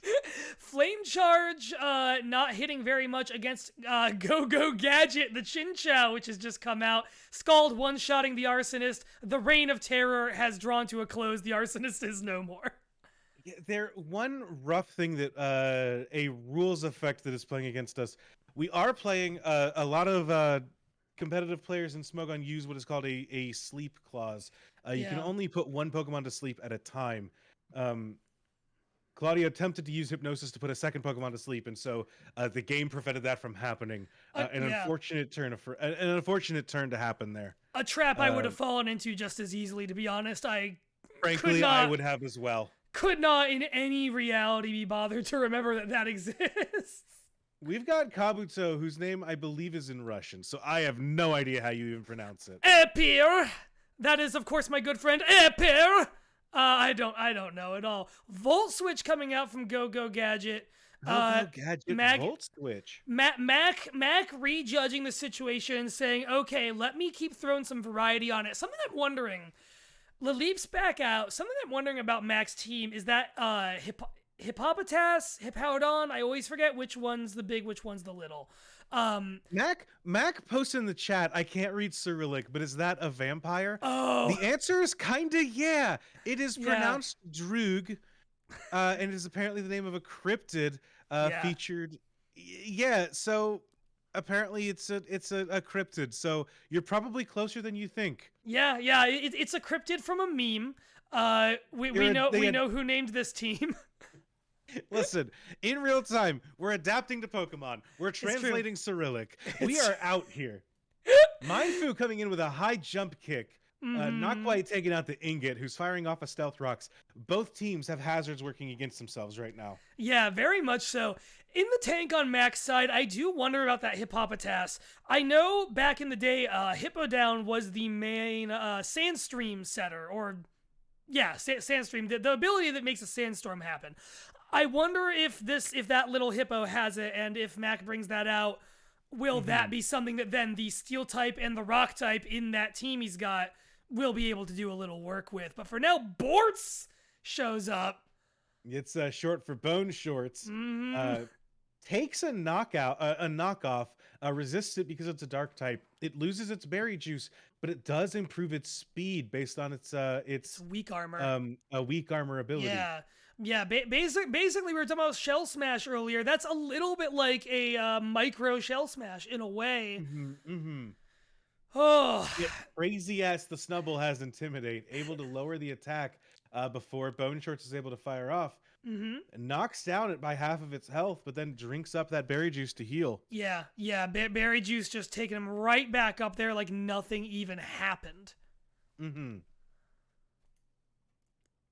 Yeah, very important to this match. Crazy Ass takes a chunk of damage off of knockoff. Doesn't have any items to knock off, unfortunately. Fires back or play rough and gets taken out there. Look at that guy. Hey, look at that guy. I love that guy. Jay. Look at that guy. I love to look at that guy. One of my favorite guys to look at. Yeah, Alolan Diglett's fun. Is it ground steel already? Yes, it is. I couldn't remember if that was only when it evolved. Yeah, it's got those little steel hairs sticking off the top of its head. It does. That's good typing against Snubbull. No surprise that Claudia makes the switch. Mindfu is back in. Yeah, the fighter comes in, takes a good chunk of damage. Not quite enough that Diglett can expect to knock it out on the next turn, though. You know what I'm noticing about this match, Andrew, that I didn't notice in mine? Tankiness. We have Pokemon that are taking hits and continuing to be on the field a little more. I feel like there's going to be a lot more drawn out back and forth between Mac and Claudia. Oh, that flinch! A flinch off of the Iron Head. But that the fighter is a huge flinch. But the fighter is still in the ring, down to the red, switching to something else in the red. Oh, okay. Claudia presumably letting, what was it, Droog, presumably letting Droog take the hit so that the fighter can live and get a little HP back. Important note, fighter has regenerator. So when it swaps out, it heals back up a bit. Yeah, I had missed that earlier. That is really smart usage by Claudia. Something that is easy to run into in these either randomized or someone gave them to you 2 minutes before the match teams is that you don't. To Martin's credit, she gave everyone their teams like half an hour before the matches. I need to give Martin credit. She's hustling 1,000,000%. It's easy to not read abilities sometimes in these. It is easy to lose track of that. Claudia taking some hits, but keeping track of those abilities. Crazy Ass is back out. Claudia down by 3. What is it going to take? Oh my God, 4 this Pokemon Diglett. out to 1. Oh, Words you never think to say outside a Little Cup. Wow, Diglett is really sweeping. Look at that guy. Oh, Mac attack is real from Riley in the chat, and I do have to agree. Laid Back comes out here. If I never see another one of these diaper babies, it won't be too soon. I'll tell you that much. Oh, good Lord. Now that I'm thinking, I believe that all the names that Claudia is working with, I believe these are all named after a meme of all the members of a friend group. You've got the Arsonist, the Fighter, Truck Freak, Crazy Ass, Droog, and Laid Back. Yeah, yes you do. And Truck Freak is the final one. Truck Freak, Alolan Grimer, I'm going to guess just as good as its evolved form at tanking a lot of hits. We do have 2 very defensive players out here, both from the Alolan regions. We are finishing this match off on Island time. It is Island time. We are laid back with Truck Freak. Tanks an Earthquake from Diglett very well. Hits back to the knockoff. Wow! Truck Freak is able to take out the Diglett that has killed all of its friends. Yeah. Wow. Mac is left with 4 Pokemon standing. Truck Freak's doing great. We'll see if it can pull this out. Big Sniffer could be an easy check to Truck Freak, but it really depends on how Mac uses it. That Sandstorm does kick up, which will be good for one of Mac's Pokemon, bad for 2 others if Mac does have to switch. Yeah. If Truck Freak can pull this off, it'll be incredible. It'll be incredible. It's going to be a long climb. I wonder if it has any self-supporting moves in the tank. Doesn't even matter. We'll never find out. It's too slow. Slower than Little Hippo. And Mac is going to win this match. Wow. And move on. On the back, carried by a Diglett. Carried by a Diglett. Claudia, last year during this showdown, Claudia gave me one of my most fun matches I've lost to in the Showdown. Really respect Claudia's plays here. Really respect Mac's plays too, as someone coming in first time and smart player, well-paced player, really knows how, like, Mac has this pattern of finding the one Pokemon in their team that they just understand how to set up really well and just work with, and that's done very well for them here. An incredible match. Ugh. We're now setting up for computer generated teams. Still sticking here in the losers bracket for a minute. Jake versus Mac now is what we have in front of us. Good God. Mac continues on. Mac, I believe Mac is going. Is this Mac's third match in a row? No, there was a match in between where you played, but Mac has been doing a good show tonight. Yeah, absolutely.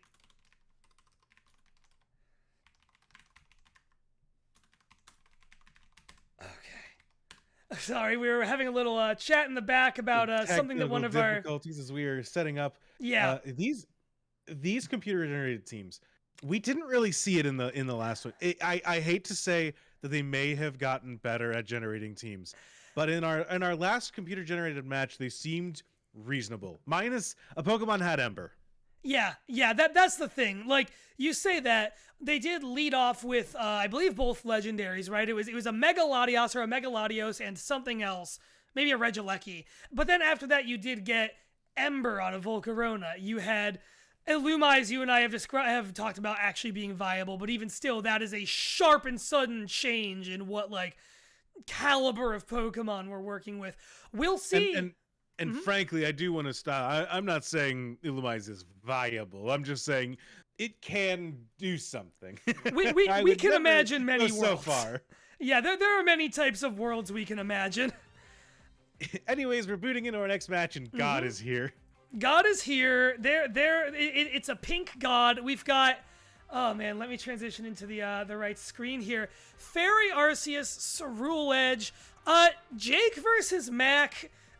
both great players who have just come a long way. I don't have more to say about them or about this format. Andrew, are you ready to, shall we say ding, ding, ding? I think we should say ding, ding, ding. Ding, ding, ding! May I have a ding, ding, ding? Waiter, where's my ding, ding, ding? Swamp Duchess in chat does have a good point. If there's any Pokemon that looks ready to kill God, it's Cerule Edge. Yeah, Arceus out with a stomping tantrum compared to a brick break. Oh my god. You got a fairy type versus a fire ghost. Mac has done everything we've said Mac has done. That is a run into a wall of a type matchup that I'm going to guess they're just not super familiar with on there. Stomping tantrum, doing some damage, but no one's taking each other out immediately in one hit. You do have to wonder, Cerule Edge does have a signature ability that hits with fire damage and then heals back up. You do have to wonder, did the thing get Bitterblade? Did it get Bitterblade? That's a great question. Vileplume comes out. We're not finding out right now. Stomping Tantrum really... Stomping Tantrum's ground, isn't it? Or am I wrong about what type that move is? It is ground. So it does neutral damage. It is strong against poison, but weak against grass. We are throwing status effects around like it's paintball around here. Paralysis on one side, toxic on the other. Yeah, a really solid matchup here. Vileplume already not super fast, so the only real thing it suffers from paralysis is just not being able to move. But toxic on Arceus. Arceus wants to come in and wants to be quick, but it's going to take damage every turn. Slaking's coming in, a very powerful Pokemon suffered by a very rough ability. Yeah. Having to take off every other turn is not great. Yeah, it's got some issues. It takes down that Arceus though, because when it does hit, it hits. Now, real question here, it does have to recharge. I do think that means that next turn it will not move. The turn after, it will recharge, then it won't move, and then it can do something again. Yes. So, Giga Impact, incredible to take out Arceus and get it off the field. Is it worth potentially giving up this Slaking that can't do much for the next few turns? I don't know. It really depends. It depends on what else that Slaking has. It depends on how many hits it can take. I'm gonna guess it can take a lot, is the thing. The one thing is we just don't know. Giga Impact is an incredible move for it to have, but what else that move pool could be like is such a gamble. Lycanroc, Midnight Form coming out from Jake. Lycanroc is here. What's it gonna do? Now you do have to wonder: does Jake have a Pokemon that can take advantage of the situation and set up? You know, can we fire up a? well, here we go. We got a stealth rock here. in there. I think that makes sense. You're using, a lot of people would be tempted to just use that extra turn to deal some damage, but if it's your first time with that window, when you know that slacking is going to be around long enough, you'll have that window a couple times. Get the stones out there. Last turn it said slacking must recharge. I'm curious if that means that they just firing off a sucker punch. Does this slacking just not have truant? No, it did recharge that turn. It recharged on the turn that the stealth rock came out. But it has to recharge from Giga Impact. Oh, you're right. No, it does have Hyper truant. Beam.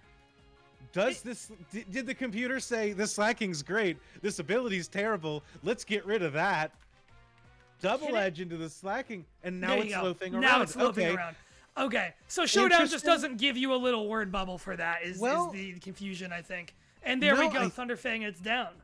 I think that I'm just wrong. I think that the turn that it would take off to Giga Impact is also the turn it takes off to Truant. So I it's understand. Fine. Yep, I misunderstood what you were even saying. Now I get it, and we're through.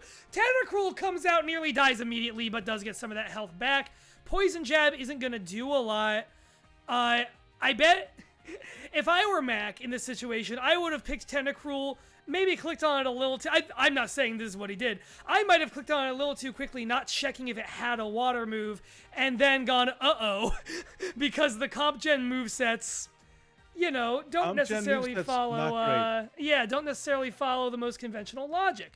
No idea if that's what happened, but it sure could be. That Thunderfang takes water, it out. But did not survive. Goes down to a Thunderfang. And Lycanroc is racking up a body count. Yeah, Lycanroc really is...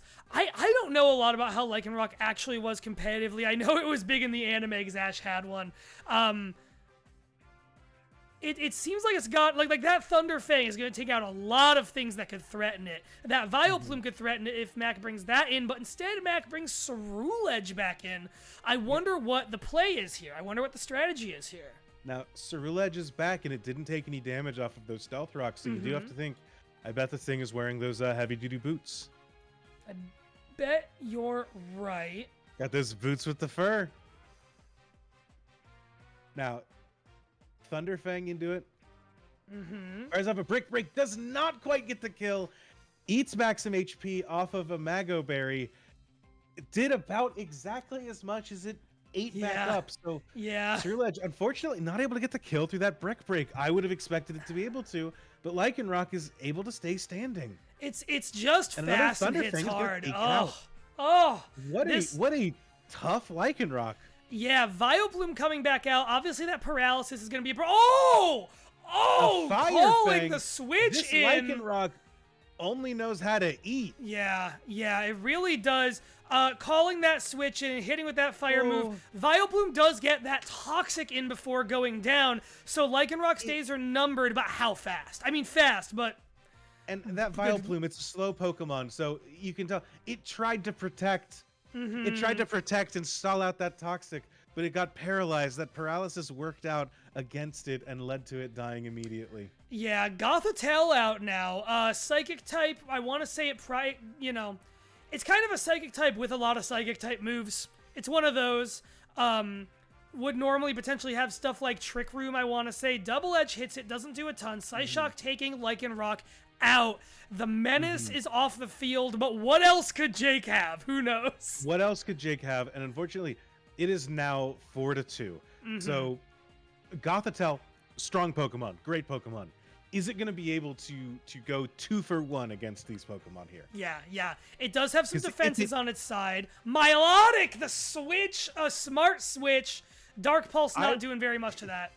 I was about to say, because if it can't, another Pokemon's going to have to go 3-1. And you know what? If a Pokemon can, it's Milotic. Yeah, especially Milotic sitting here against this Fire Lion. Yeah. Mac has just revealed they were stowing away a great bulky water in the wings. Protect in a turn, using those leftovers to get a little health back. If there were to be a way, Mac could switch things around. This could be it. Gothitelle coming back out. As a burning jealousy into Gothitelle. Gothitelle good at resisting. I'm very surprised Mac didn't just leave Milotic in, especially when those Dark stones Pulse are leading digging to a into it. flinch. Oh, that is painful. You hate to see it. Mac Oh. has gotten unlucky at Another flinch off of down the to Thunder Fang. 1% on the Gothitelle. Mac's best hope Mac- is that switches to Dark type, Dark Terraplast. God, that's a flex at that point. That's a taunt. Oh. That is Halo era teabagging right there at that point. Undecent Thunder Fang into behavior. the Melodic, who flinches The flinches Every- don't stop. at every moment that Mac could have gotten unlucky in this match. Every Mac has second. gotten unlucky. Every second of the day, Mac's Pokemon are flinching. They have never not been flinching. Dark Pulse taking it down. Oh. If any of these flinches played out differently, it'd be an entirely different ballgame. It would be such a different game. Another flinch. one! I'm calling the judge. This is clearly rigged. This is worse collusion than whatever Ellen Floor did. Going in for one more, Milotic down but not out. Cute charm. Pyro's infatuated now. So. One interesting thing to note is that Milotic keeps using Alluring Voice. That thing don't have water moves, is what that tells me. Pyro, the rest! Pyro is infatuated, letting Melodic heal back up. Oh, this is insane. There is a lot happening here. Mac with a real chance to take this cat down. Burning Jealousy doesn't do a damn thing. Can the power of love get Melodic through these 3 turns of sleep that it needs in order to kill this Pyroar? Can the power of love kill a cat? My answer, it's not curiosity, but it's probably close. Yeah. Pyroar's immobilized again. Okay. Melodic wakes up. Oh. Alluring Voice takes out the Pyroar. Oh! Melodic sitting at 100%. Edge might beat in the chat, eating leftovers while asleep. I understand. You know, sometimes you have those nights. Pellet Bolt, an electric type. An electric type, but Melodic's a water type, and we didn't see a single surf out of it, so who knows? The one thing, actually, that's a great thing. If Bellibolt can have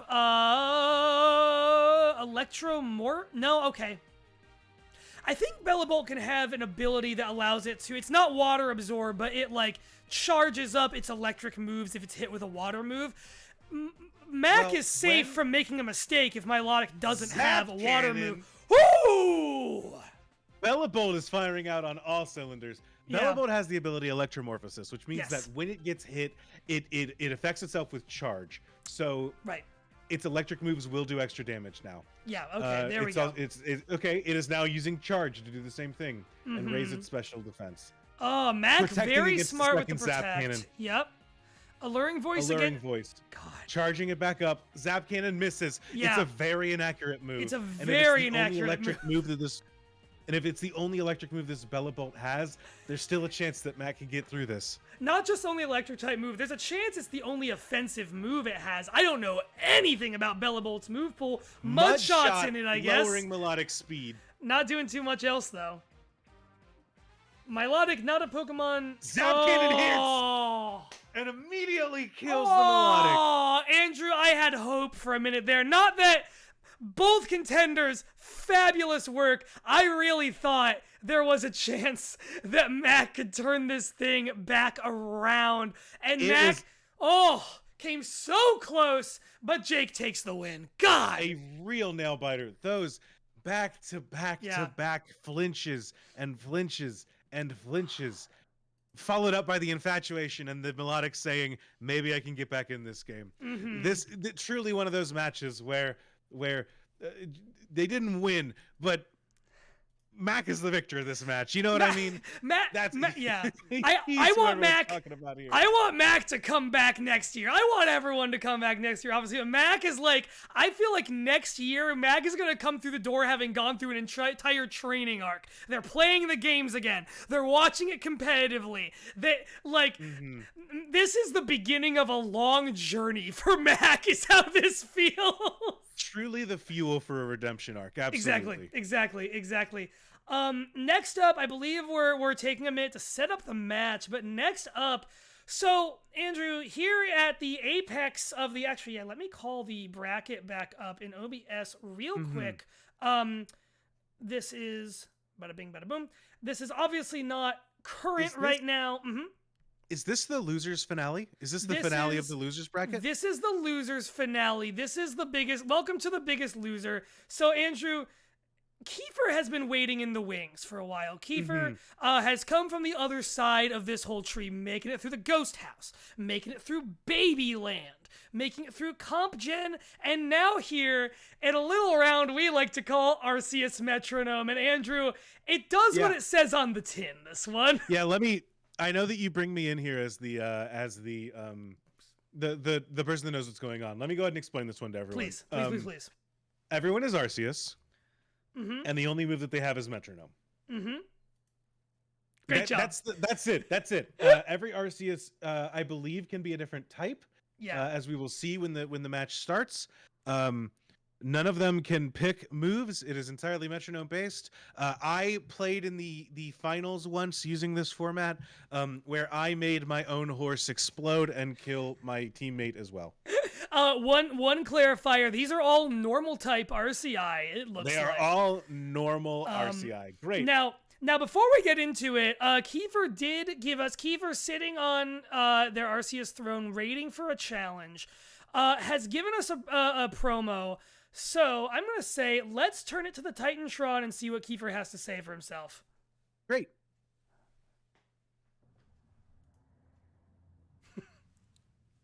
Oh hey. I didn't see you there. I'm Kiefer. You may recognize me as the host of Select and Start and as the loser of yesterday's tournament, but I am at the top of the losers bracket. And I very much look forward to having a great time playing against whoever has the honor of going against me. I very much look forward to it. I enjoy nice, friendly competition, and I can't wait to play Pokemon with the amazing people who are participating in this tournament.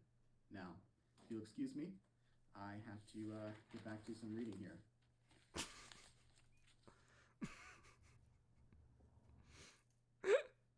Oh, incredible promo. Fabulous. Incredible plushes.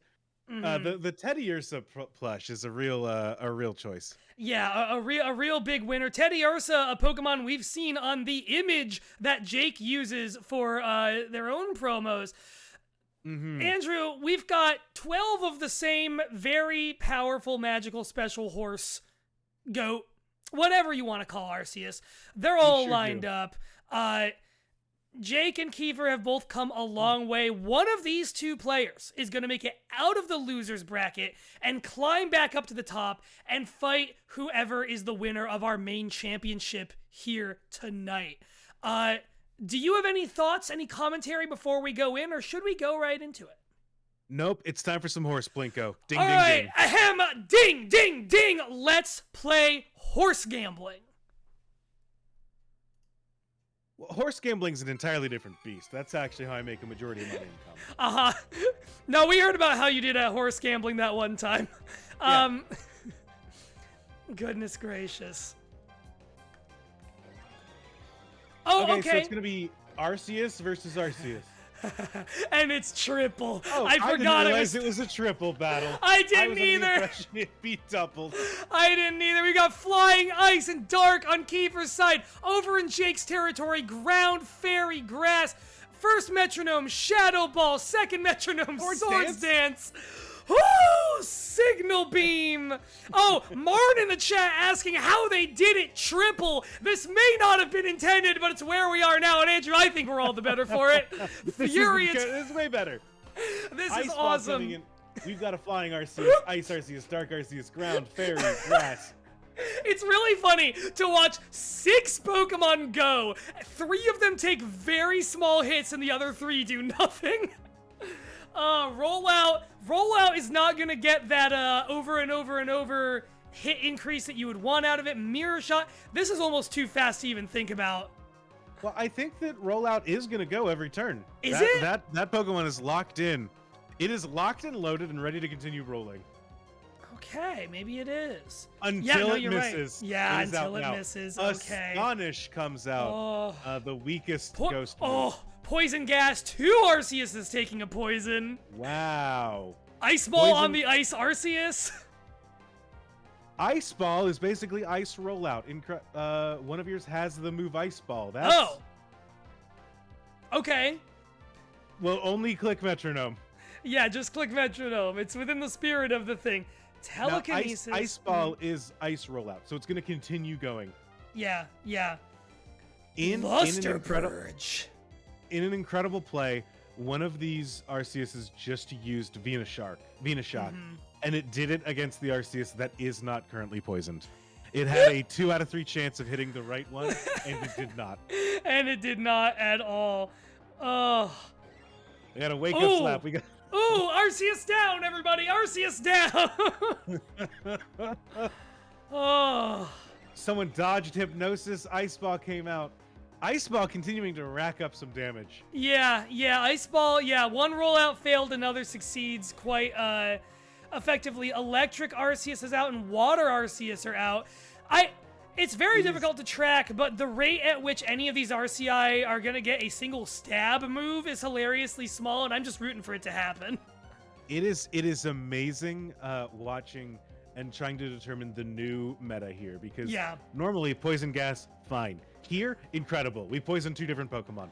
That withdrawal from the electric one, giving it a defense boost, that from a type that only has 1 super effective weakness is not bad.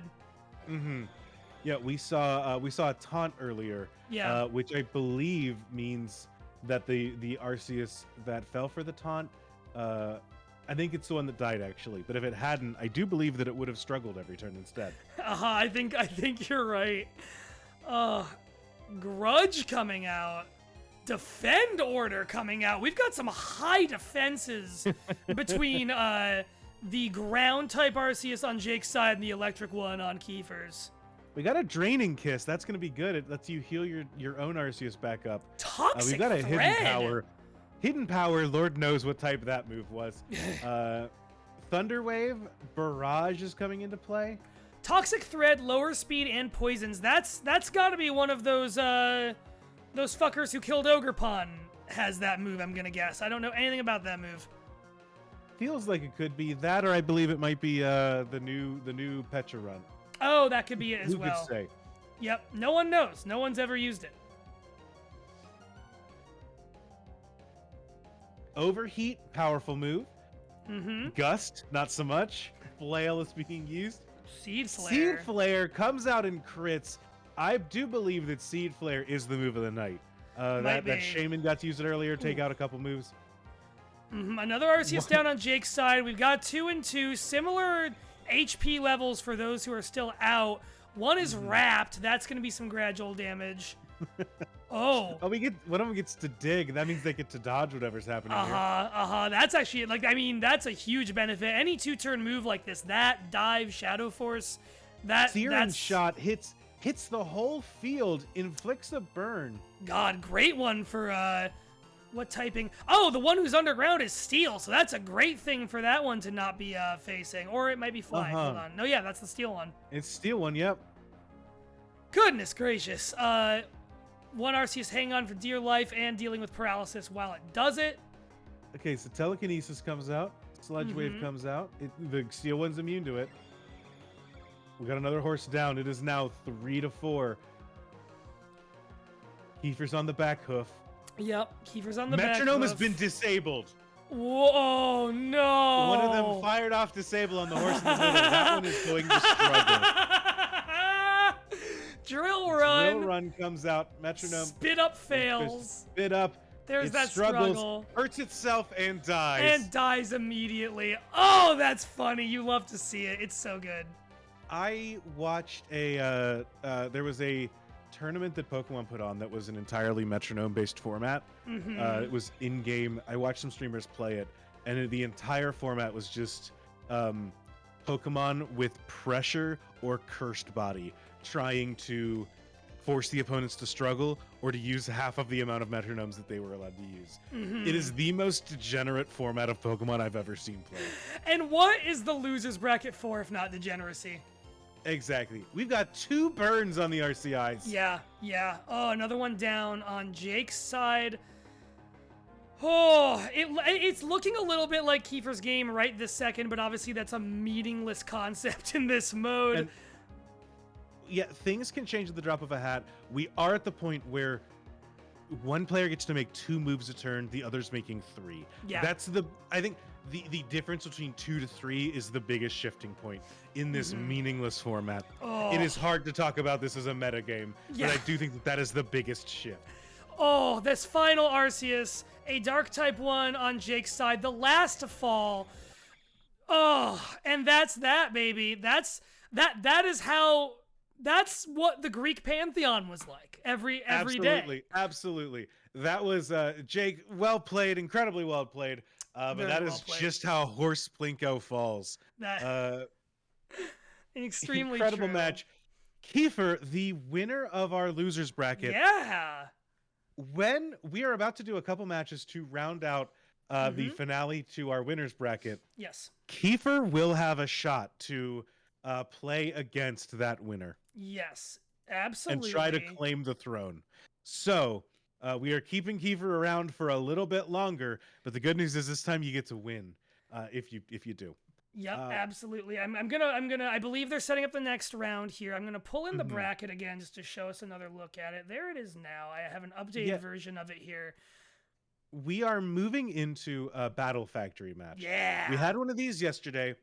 The way that Battle Factory works is that when you enter the match, it will pick a tier of Pokemon at random, and then it will assign you a team that is good in that tier, and you get to play.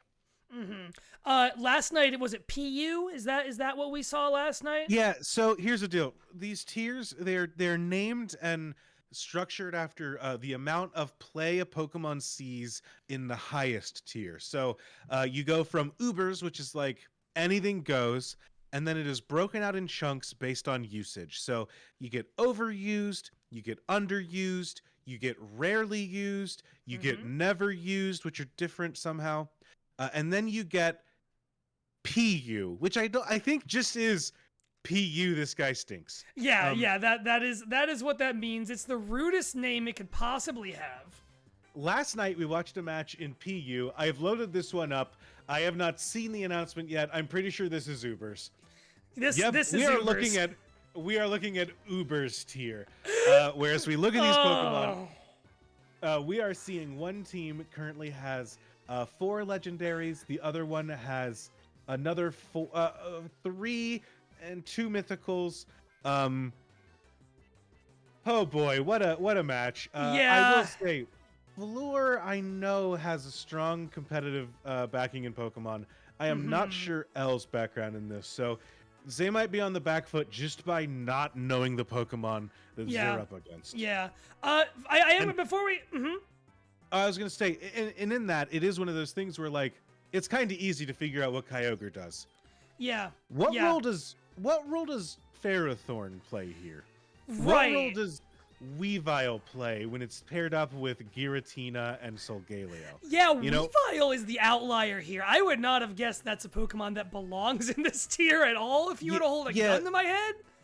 Those are hard questions that you have to ask yourself as you are figuring out how your team works and what who let this guy in, We are waiting on a competitor at the moment, so Jay, do you have any ideas looking at these teams? Do you have anything that stands out to you that you're interested in seeing? Yeah, real quick before I answer that, I'm going to do one thing very quick. Floor, despite not ever being asked, sent us one more promo for this time. It is a giant image that I'm not going to read out loud. I'm going to flash it on screen. There's Floor's guide for getting into Yuri manga. All right, it's off screen again. Floor's in the bathroom and will never know that's all the time I gave her. This is my show, and if I have to hear about Yuri manga one more time... Floor giving me the death threats I deserve in the chat. As for this match, I mean, Ferrothorn seems like it's a spike setter, right? That's there to lead the match. Zarude on both sides is a big hitter. Giratina on both sides is a big hitter. It's one of those things where you kind of just have 25 guns and are guessing which one's gonna go off first. Which one's gonna go off next. You know what I mean? It's like everyone just shoots them real good. That's most of what happens in a match like this. Jay, the people are rioting. Can we put that on All screen? right. I'll give everyone Floor's book club. Floor wants to read every Yuri manga and assemble a list of good Yuri. Thank you. Our chat is really gonna like the fact that we put this back up. I'm doing this for chat. They're very excited. Great. Good. Okay. We're good whenever you're ready. All right. Okay. Good. You've got it. I mean, someone's got it. Whoever might need that has got it. We're moving back. All right. Fabulous. Yeah. Watch the VOD on YouTube. Deposit your leisure. Paddington is so right. Yeah. I was gonna say I do want to point out that never mind. I lost my train of thought. Go ahead. Okay. No, What I was about gonna Paddington? say. Shout out to Paddington. We've shouted them out before. They came in very last minute in the game of planning this to help us with our promos. And a lot of things have run on the back end a lot smoother because we have them with us.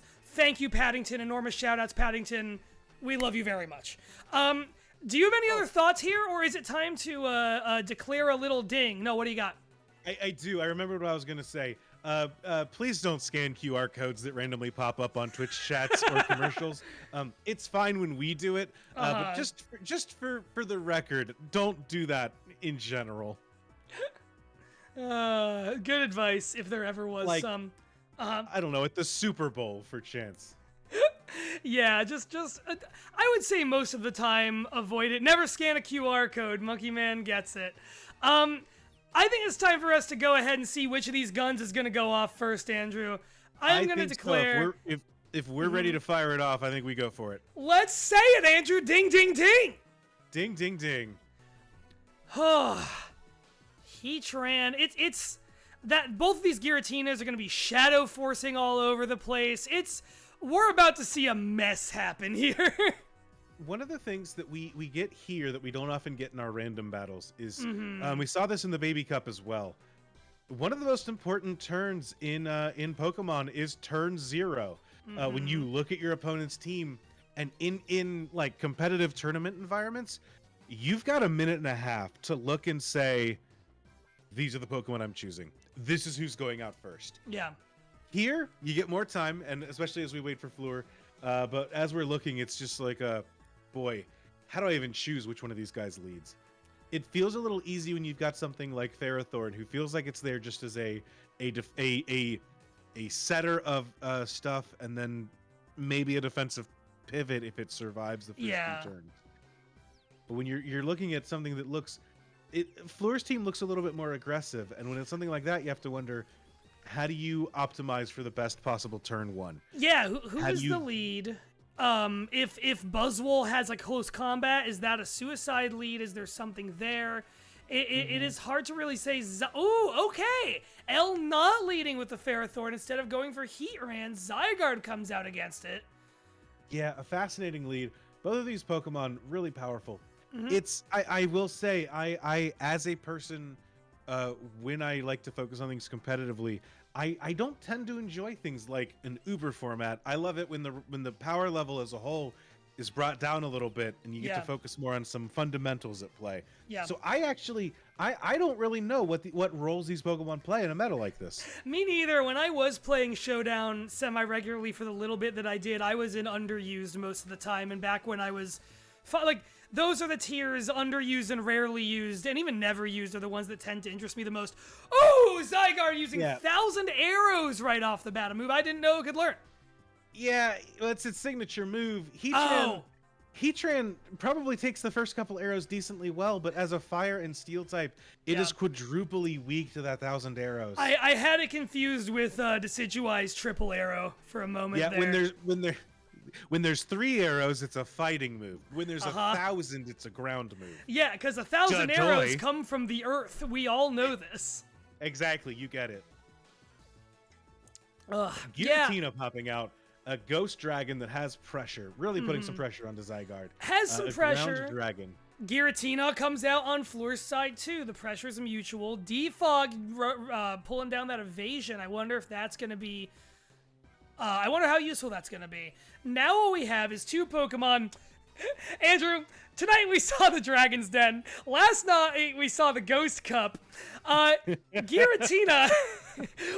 I think at least could have shown up in both of those. Both types of Giratina is Dragon Ghost. Each one of those is super effective against itself. Yeah, where's Giratina, Plinko, when you need it? Oh my goodness. Hey, we'll keep that in mind for next year. Martin here gifting some tier 1 subs, by the way. Hey, thank you, Martin. I'll shout out Martin for really, like, we say Martin and I and like organize this, and Fleur comes in and helps organize this.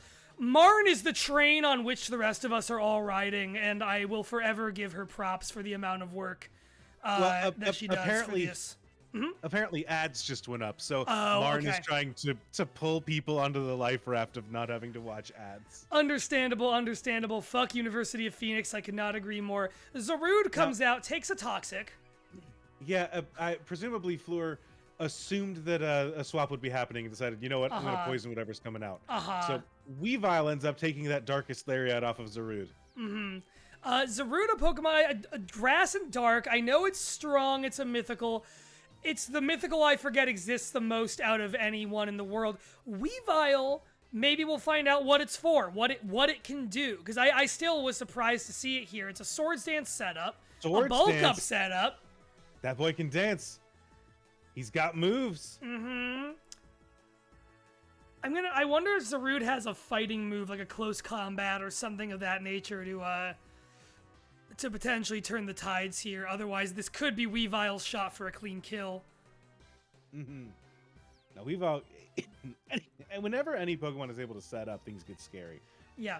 Triple Axle comes in and takes out the Zarude, taking advantage of that ice weakness that the grass type has.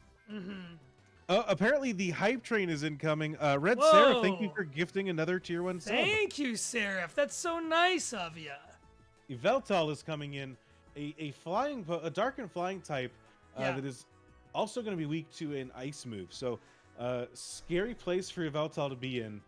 Oblivion Wing, a very strong move, though. I think even on Weavile, which has some resistances, I think...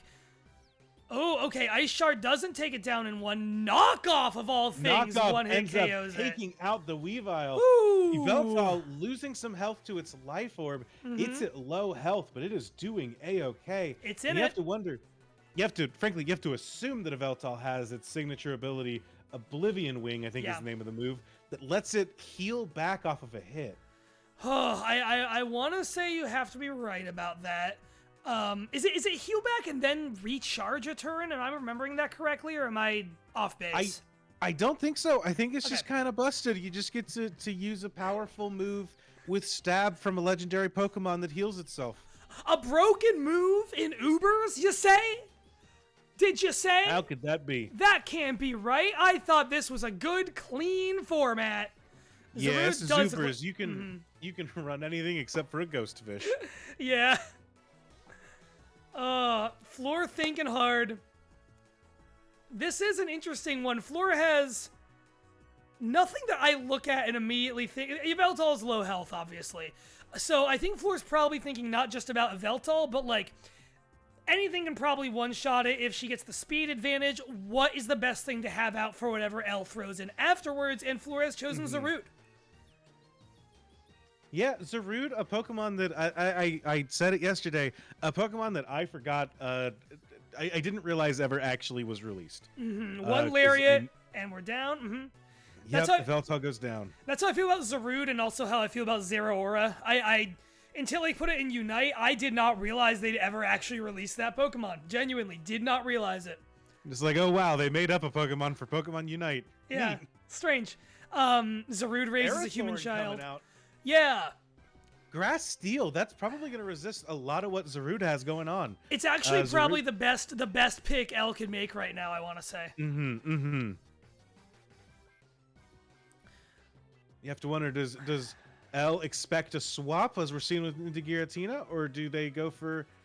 They're going for some iron defense, raising their own stats to say, you know what, I'm here. Yeah. Giratina, we've only seen it use Toxic so far, so Ferrothorn doesn't matter. It is resistant. It's immune to poison as a steel type. Yeah, L really taking a chance here to step into the grind their heels into the dirt and say, I'm not moving for a while. Those spikes coming in, Now, obviously, Yeah. Ferrothorn didn't come out start of the game, but Floor still has 5 Pokemon alive, so I wouldn't call that the worst decision, especially in a match with this much switching going on. I think that's Absolutely. probably a reasonable call, more than it would have been a lot of the other time. Burn is in, Ferrothorn's out, Kyogre is in. Yeah, Kyogre comes in. Giratina uses Defog in order to get rid of the the spikes that were around it. We've seen Toxic, Will-O-Wisp, and Defog out of that Kyogre, who's frozen now to an Ice Beam. Oh, Wow. God. It heals a little bit using leftovers, but it is frozen. You yeah. have to wonder, will Fleur try to stay in and thaw out and take damage every turn? Or is she going to swap into something else and see if it can resist a Kyogre? The key here is that L really needs to be aggressive now, because L is down 3 Pokemon, Floor only down 1, but between the spikes and the Ferrothorn action and this, I feel like L is actually setting up in a pretty good way to potentially come and turn things around. Floor leaves Giratina in, bodies another Ice Beam. Spends another turn frozen. Now, I'm curious about how this Giratina is set up. We've seen Toxic, Will-O-Wisp, and Defog coming out of it. Yeah. I'm curious if it has a damaging move. Yeah, based on my experiences with Giratina, it's not the moveset I was going to expect out of it. I would have expected a Shadow Force to come out. I would have expected a Rest to come out by now. Rest Giratina, I know, is huge. Duskmane Necrozma is now out? Is that what this is called? You got Yeah. it. You got it. Necrozma Duskmane has the ability Prism Armor, which I'm not sure what that does. Look that up real quick. What the fuck that is? Reduces damage from super effective moves by 25%. Oh man, that's nice. Steel Fires- Psychic. Oh, I was just gonna say, Kyogre swaps out into Giratina, tanks an Earthquake. Yeah, This handily. Necrozma is Psychic Steel, so we'll see how this goes. This is... you might have looked at these Pokemon and expected the match to be over by now. This is actually a really, good war of attrition between these two. Yeah, a frozen Giratina pops back in, tries to get a Will-O-Wisp burned off of L's Giratina, but can't because it's already frozen. Using the fact that they assumed that a status move is coming out to their advantage as Floor swaps in a Pokemon that can't be de-statused at the moment. Yeah. Still continues to fail. Waiting for this Giratina to unfreeze so that you can fire this off. What L just did there was try to Will-O-Wisp, thinking that Giratina would break out of the freeze that turn, I think. A really fun prediction to try and make. Would have been incredible if it had worked out. Absolutely. Yeah, Kyogre's coming back in. Ugh. This Necrozma's coming back in, eating a critical hit off of an Ice Beam. Not very effective Ice Beam. Necrozma is a Steel and Psychic type. But going forward again, I wonder if this Kyogre doesn't have Surf. That would be insane, but it could, or Hydro Pump, but it could be. Curious. Ferrothorn swaps in Wow. into an Earthquake. Bodies Eat that a little bit Earthquake. off of a bird. Takes it real well. Yeah. Takes a pet like no problem. Takes a pet like no problem. We got a hype chain going on in chat. Thank you all so much. It's been really fun being here this weekend, and it's really nice. Yeah, I love doing this tournament. I remember how much I like Pokemon Showdown and Pokemon Showdown every time we do it. It's always great when I get to take a turn to hop on with you or with Riley, do some commentating. This is just such a fun little thing to do every year. Absolutely. Every time we wrap one of these up, I immediately go to the other side of my room, lay down on my couch, and just shiny hunt for a little bit. Maybe I'll do that tonight too. That sounds like a great time. Leech Seed coming out of that Ferrothorn, hitting a Buzzwole. You know, That's smart. Ferrothorn's burned, but it says I have leftovers. I have my seeds. Yeah. You're not taking me down with a burn. You're gonna have to do more than that. I love this this defensive game. L is down 3 Pokemon still, but I feel like a comeback could come anytime now. Like, the stall game is really working in their favor right now. Will they be able to keep that up? I don't know. Buzzwole we haven't really seen in action until now. We'll see how quickly it carves through the field. Yeah, Buzzwole, they're both players trying to set up a little bit. Bulk up coming out of Buzzwole, an Iron Defense out of Ferrothorn. Then it starts using spikes again. as we are sitting here, Ferrothorn back to full health. Buzzwole trying to charge up and do as much damage as it can with a Leech Seed, but we'll see how that works out. Roost coming out of Buzzwole. Heals back up to the top. This is a war of attrition that might take a while. It might take a while. So Andrew, you been reading any good books lately? Well, I just got a great list to get started with. Yeah, I'll tell you what. that's true. Yeah, oh yeah. Make some use out of that code. You know, Floor's taking care of all of us. Giratina's back. That Leech Seed sap. Giratina doesn't need it, but Buzzwole doesn't need to lose it. Ice Punch at a Buzzwole does a little under half. Heavy As we damage. get Toxic on the Buzzwole. This Buzzwole is taking so much damage every turn. We'll see how well it affects it in the end. It is set up with extra attack, extra defense, but it is encouraged to swap out now. Giratina comes in, exerting pressure, as Kyogre swaps back in and says, no. You're not swapping Giratina back in on me. I'm swapping in my whale. Is it time to run back that Ice Beam? It could be time to run back that Ice Beam. We've seen this Drizzle come in so many times now, and Ice Beam works, but like a buffed water move out of Kyogre we have not seen.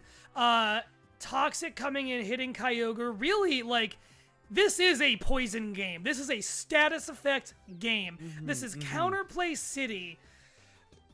Now that Giratina thawed out didn't quite go down to those ice beams. And Necrozma's back in play after we get a Toxic on this Kyogre. Yeah. It seems like with that, I worry that Floor might have finally gotten the chip through that they needed. Ooh, that Giratina steps back out and immediately gets killed by those spikes. Lets it go down so that Kyogre takes extra damage off of Toxic so that you can swap into who you want to be in play and able to get the KO on the Kyogre. Floor plays competitive Pokemon regularly and it shows. Like that is such a 3 steps ahead mental play. Absolutely. We're really looking at the equivalent of any shonen anime where it's like less about powering up and more about thinking around different people's powers and figuring out what powers counter other powers. Oh, that Ice Beam goes down. And Kyogre Kyogre still in stays it. up just slightly longer. Yeah, still in it. But yeah, there's so much thinking around each other, and now the brute force is coming out a little bit, but only after everyone and their mother has been poisoned. Yeah, there's 3 Pokemon apiece. Kyogre fires off another Ice Beam. Leech Life deals... It takes a little bit, but is that enough for Buzzwole to stay Toxic. alive? Oh, it is! Ah, dang. It is. It stays alive for another turn off of Toxic. Gets that defense boost off of the Beast boost. Whenever Buzzwole sees something die, it gets very excited. Yeah, so Ferrothorn's back out. No matter what Buzzwole does, if Floor keeps Buzzwole in, Ferrothorn can pretty much wait it out and let Toxic kill it. And I think with that, that Leech Life won't do enough, will it? Oh, wow. Now, that was a critical hit off of that Leech Life. Oh, the Leech Seed kill is so disrespectful. The combo of Iron Barbs and Leech Seed getting the kill means Ferrothorn gets to heal back just a little bit more. Yeah, this really is. Riley said it in the chat. This is a matter of taking health back. This is everyone passing the same $5 back and forth, but competitive. That is what's happening here. Got Body Press coming in from the Ferrothorn, doing some damage as Zarude is setting up with boosting its attack and defense. You have to wonder if Ferrothorn should start using Iron Defense to boost its own defense here, or if it's just going to keep attacking in. That Body Press, super effective, but you wouldn't know it. Darkest Lariat, dealing a good chunk. Zarude's taking some damage in the back. Fires off a Leech Seed, but Zarude is immune to Leech Seed because it is a Grass type. Because it's a Grass type. I always forget that too. That's a one that I didn't realize until I saw it. Ferrothorn is down. That is L's. Lariat is going to take it out. Oh, that's a big wall down for L, but it was a wall that bought so many turns. Giratina's back in. We've seen Giratina using some status effects before. So could potentially Will-O-Wisp this is a rude to say, you know what, your attack your attacks aren't going to do as much damage anymore. We're moving on from here. Zygarde's coming out and eating a Toxic. Zygarde not able to sit through this. Now, Giratina is L's last Pokemon, so Yeah. they're going to have to sit through a lot. We have to wonder, can it take out both Zarude and Zygarde? It can delay, it can heal it, like it can do a lot. I'm not gonna lie. I do think this Giratina, that the fog, I don't know if evasion was really your problem, to be honest, but maybe. Glare paralyzing it isn't the best. It's really a matter of Giratina is bulky, like it eats that 1,000 arrows, but it just can't do a lot to Zygarde offensively, it doesn't seem. Mm-hmm. Now we're sitting here with, we've seen 3 moves out of Giratina that frankly don't do much here. The rest will put it to sleep. We are here. This match is going to come down to stalling. Can Giratina affect these Pokemon with enough status effects and survive these 1,000 arrows while still being able to fall back asleep? Oh, man. It is hurt. It transforms to its complete form and heals up a bit. Can this new completed Zygarde take out this Giratina before it can fall back asleep? Find out in Pokemon Legends Z to A, coming out in 2025. Yeah, 1,000 arrows deals some damage, but not as much as you would need. Toxic is shaving it in half. One more turn with that Toxic damage, and it's down. Unless Floor can really turn things around on the HP front. 1,000 arrows chipping away at Giratina. Giratina's awake again.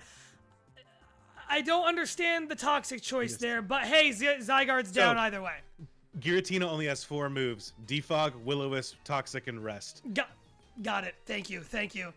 Now, I'm glad you're good at tracking that. Can Zarude kill? It does not get the kill. Misses the Will-O-Wisp.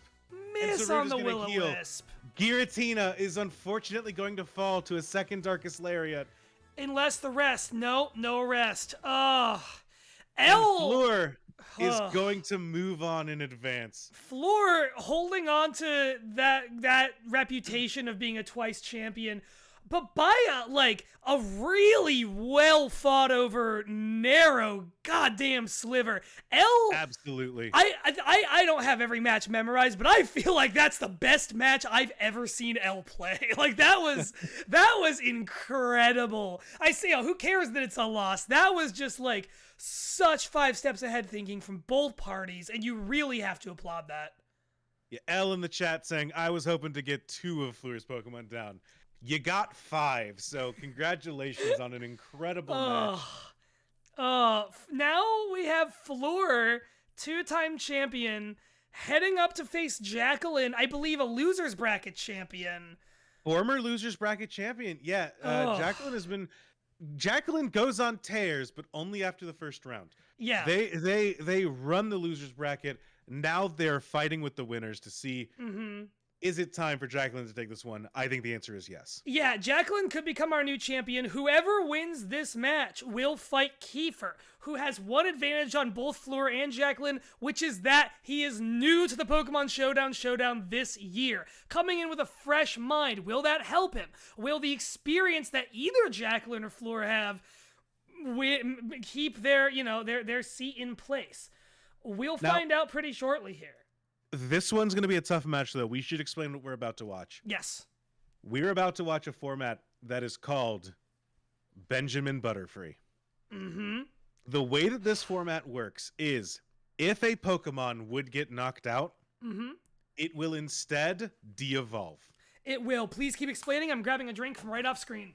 So I've got my Blastoise. I use Hydro Pump into your Charizard. Your Charizard, instead of dying, will turn into a Charmeleon. And then your Charmeleon will say, I'm going to fire back with a Dragon Claw, just like I was planning on doing. Your Pokemon does not get knocked out until you knock it out as a baby. Each Pokemon will go back in time through their previous selves until we get there. Yep. So, this match, I'm looking at it as we're starting off with a Raikou against a Mandibuzz. Raikou only has one evolutionary form. It will go down if it goes down. Mandibuzz, you gotta kill as a Mandibuzz, and then you gotta kill it as a Vullaby. God, yeah, this is one of my favorite modes we've ever run in this in any of the Pokemon Showdowns. It changes the game so much. It changes how you think about it.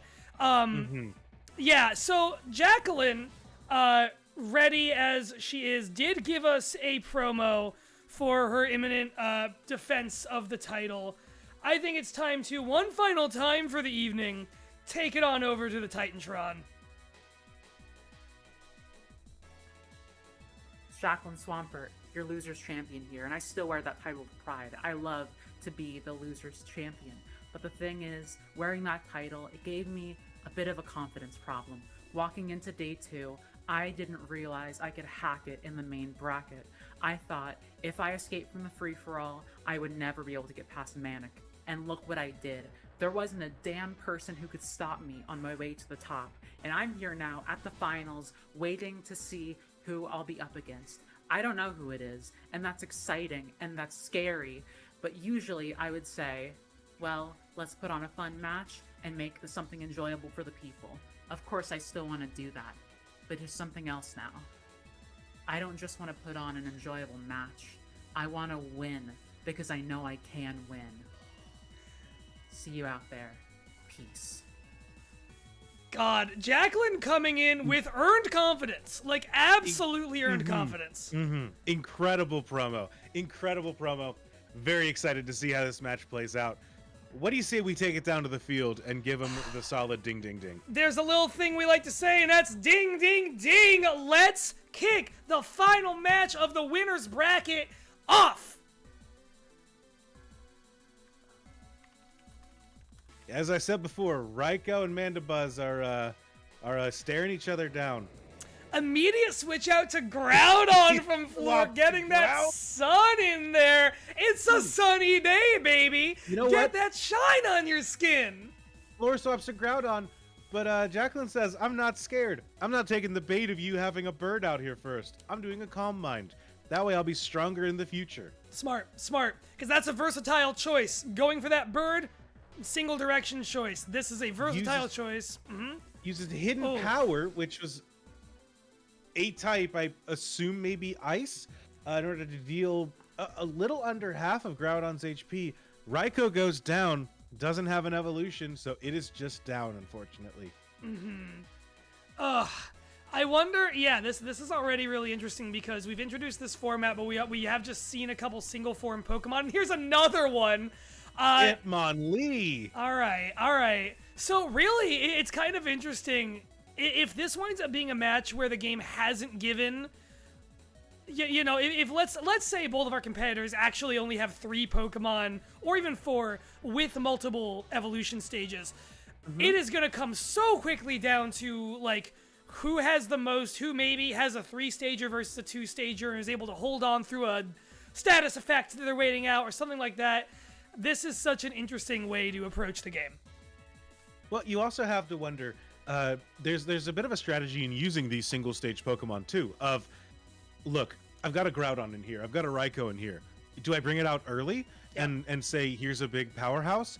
Or do I bring it in late and say, hey, you're left right now with a Vullaby and a Charmander.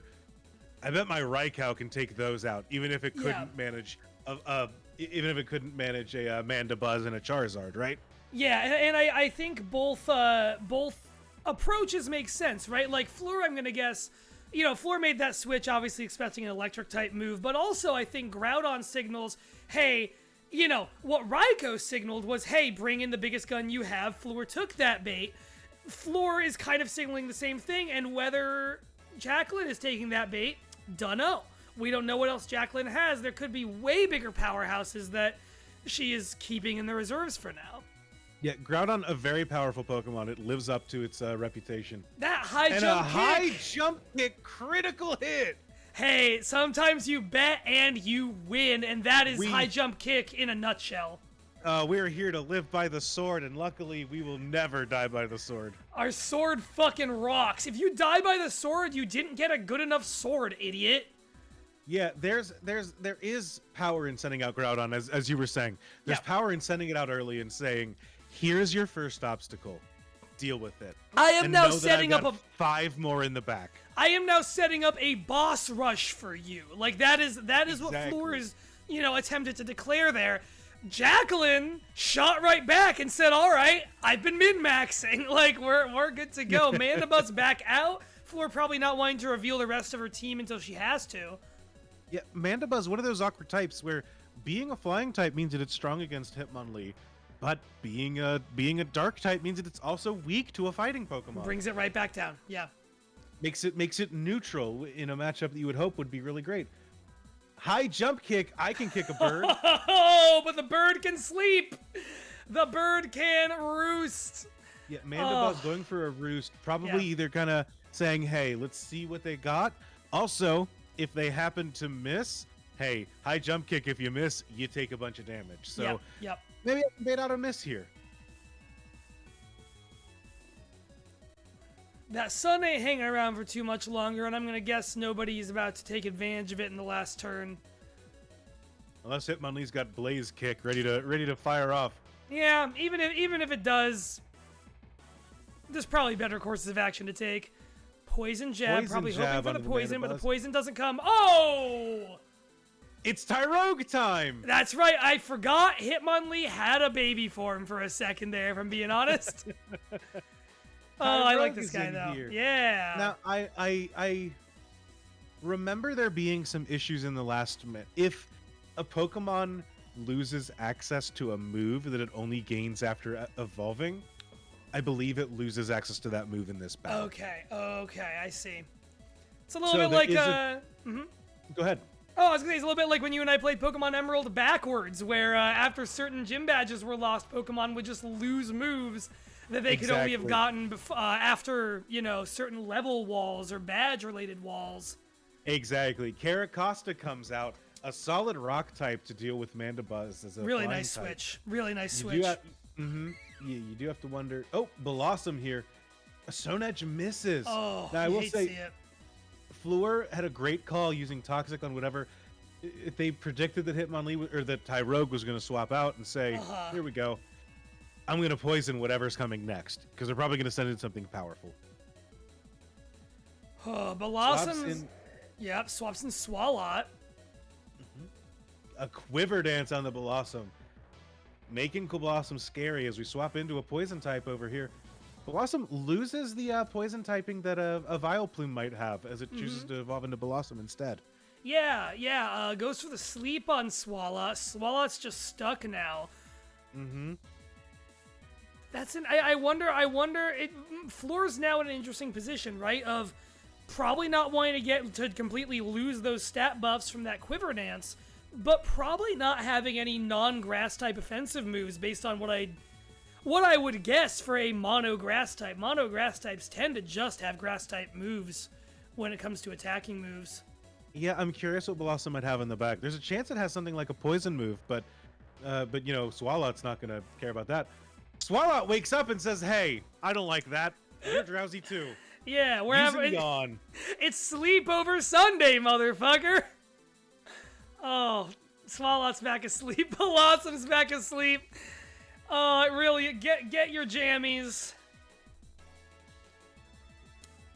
Swalot not staying asleep for long. Comes right back up. Sludge Bomb does damage, but Blossom does tank it with that special defense buff it's got going on.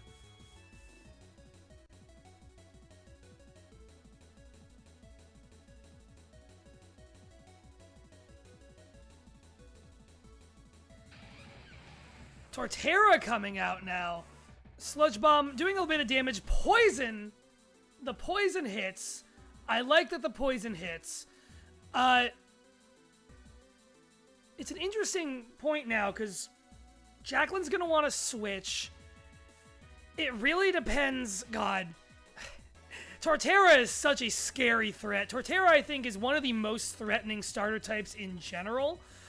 And this is certainly no exception, where it's just got such good typing. Exploud coming out, bodying an Earthquake.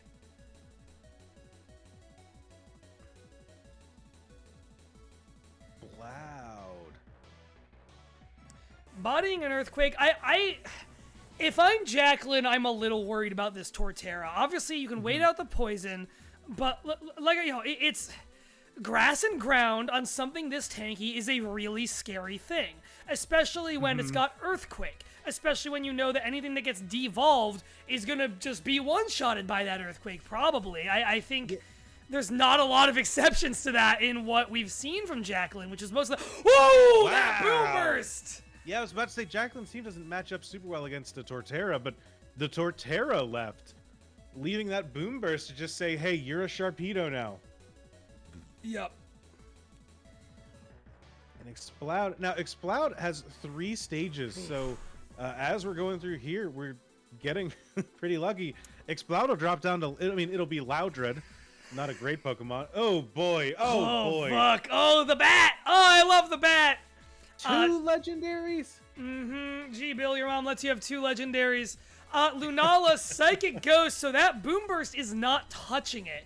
Exploud, such a good cannon with that Boom Burst, but not now. Mm-hmm. Lunala's got those wings with those ice skates on the ends of them, ready to fly. Yeah. I was about to say the Torterra is such a strong Pokemon to have waiting in the back, but, I mean, Lunala is a way stronger. Lunala, don't forget, too, is a 3-stage evolution. Because you've got Cosmog and Cosmoem, and then either Lunala or Solgaleo. Yes, it's a legendary, but yes, it has an evolutionary line. That is maybe, like... I don't know a lot about what Cosmog and Cosmoem have. I don't think it's a lot, but still, there's something very threatening about that. Yeah, I never thought about that before, but I forgot that Lunala is a legendary that has 2 previous evolutions. Easy thing to forget. It is kind of stable to 2 different Magikarps, it feels like, but time will tell. Now, Caracosta, a famous Shell Smasher. We've talked about Shell Smash here tonight. It's toxic. Are you gonna wanna waste a turn on Shell Smash when you know you only have so much time with that Pokemon out? Well, the real question for me is, do the changes match between devolutions? Because if you say, hey, Caracosta, Shell Smash now, I'm at low HP here, Shell Smash, I take a hit, but then next turn, I'm a Shell Smashed Tortuga, is that worth it? Oh! Wow, an Earthquake does very little damage there. Poison Cured, heals up to 99. Cured. Maybe not, I couldn't tell you. Hard to say what... I don't want to see this Lunala just wall off the rest of Jacqueline's team, but it is a difficult thing to take down, especially with those buffs in place.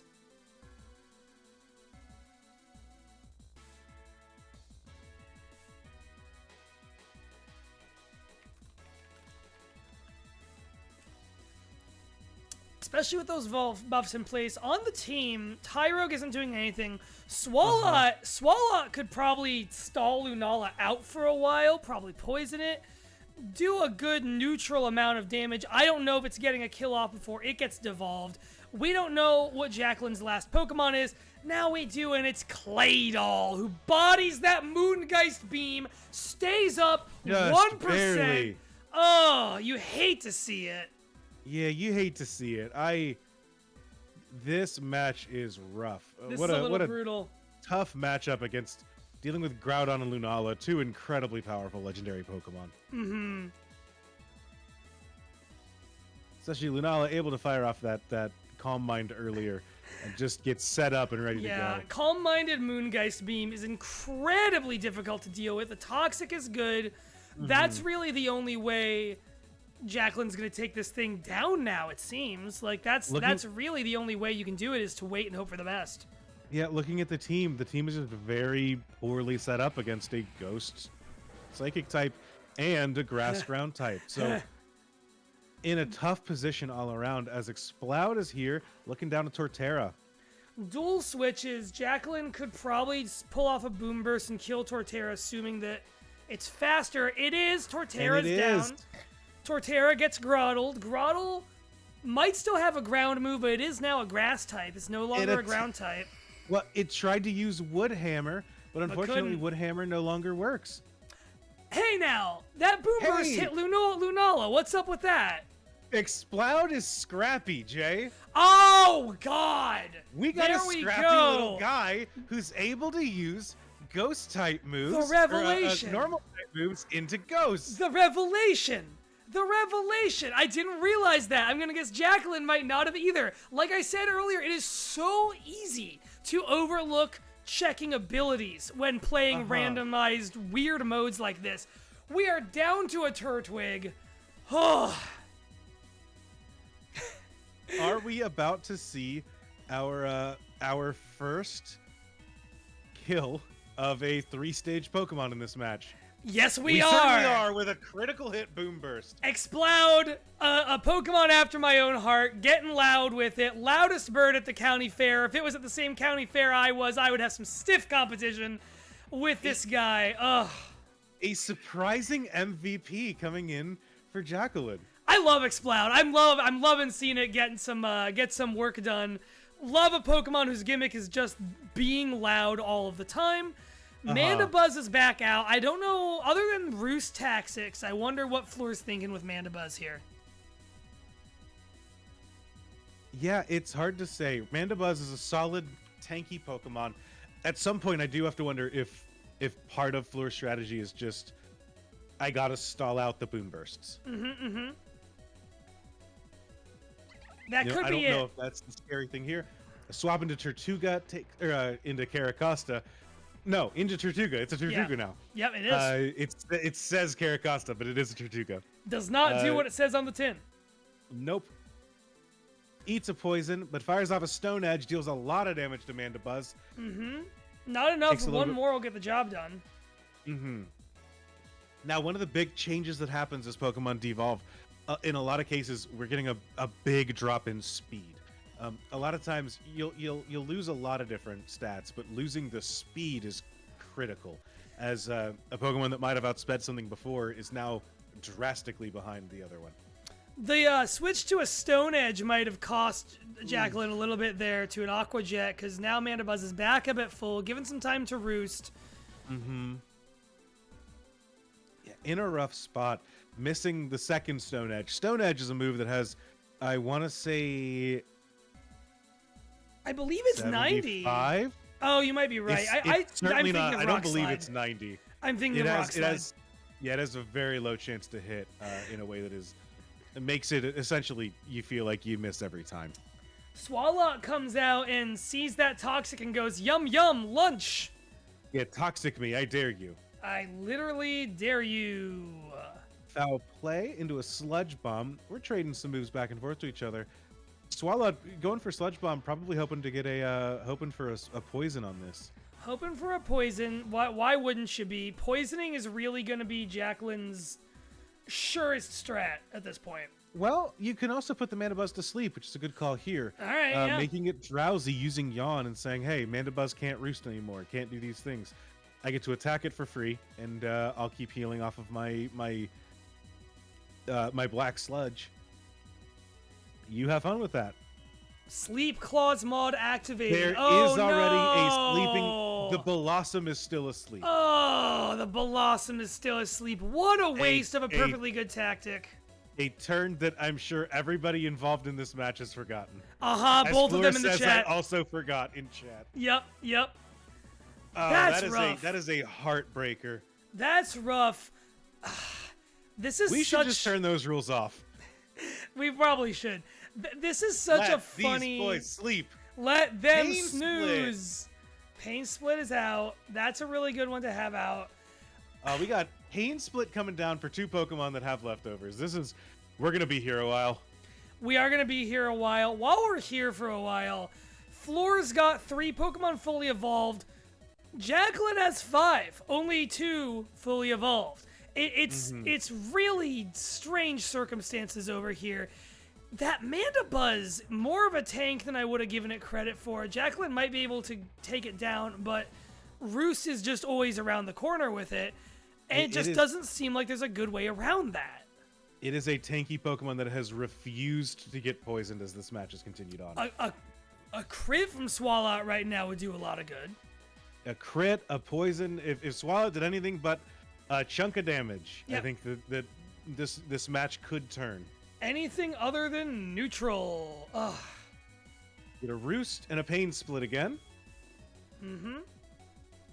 So Jay, did you have plans after this? Because I don't anymore. Oh yeah, not really. I was thinking about trying to watch a movie I've been meaning to get around to recently. I'm trying to keep up with some of the Oscars picks, but now I guess we'll be doing this until morning probably. Yeah, Chaz says it's like watching two snakes intertwining. Absolutely. Lunala! Critical hit into the Lunala. Takes that damage. Toxic is back to turn 1, but that doesn't mean Lunala is about to live very long if it stays out here. Floor might be fine with that. Wow, Floor swaps in on the swap and says, hey, but eats a crit in response. Yeah, that crit. Ugh. Right time, wrong place, wrong opponent. I do believe if Lunala does fall, I want to say Cosmog and Cosmo M have almost no move pool. So that is a bad situation. Obviously, that's not the only thing Floor still has, but it is probably something she's going to want to try and avoid dealing with or being stranded with at the end of the battle, Yeah, I was about to say, I'm very curious to see what what Cosmog and Cosmo M have going on in this, because there is a chance that we crack through a Lunala and then it's just off the field. Psyshock doesn't kill it. Earthquake takes the bat down. Lunala dies.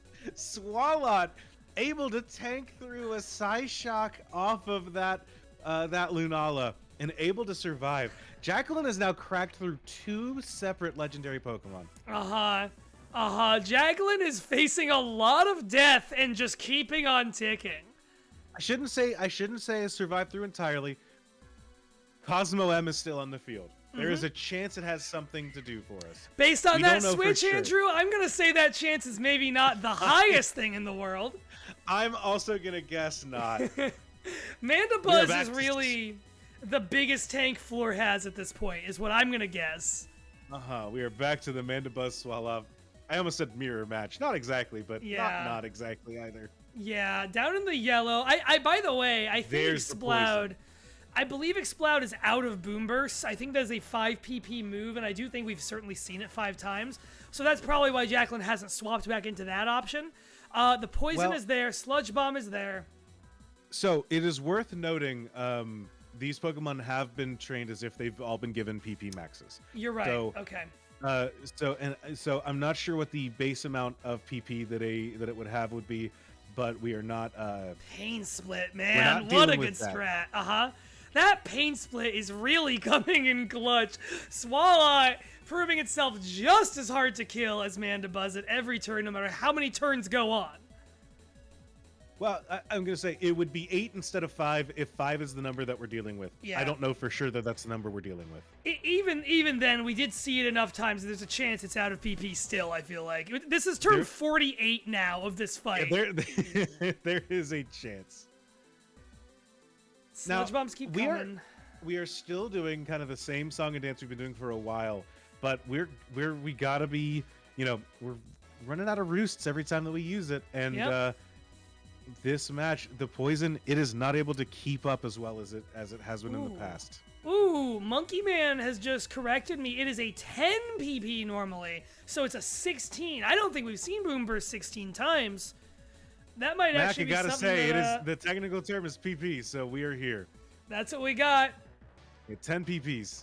10 perfect plums in a row. Yeah, thank you, Kiefer. We're here all night, folks, especially as we're dealing with this matchup of 2 Titans.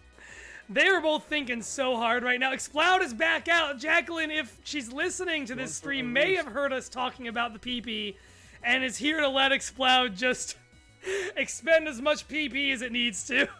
We'll see how this goes. It's really a rough deal that poison is a regular poison and not a toxic on Mandibuzz.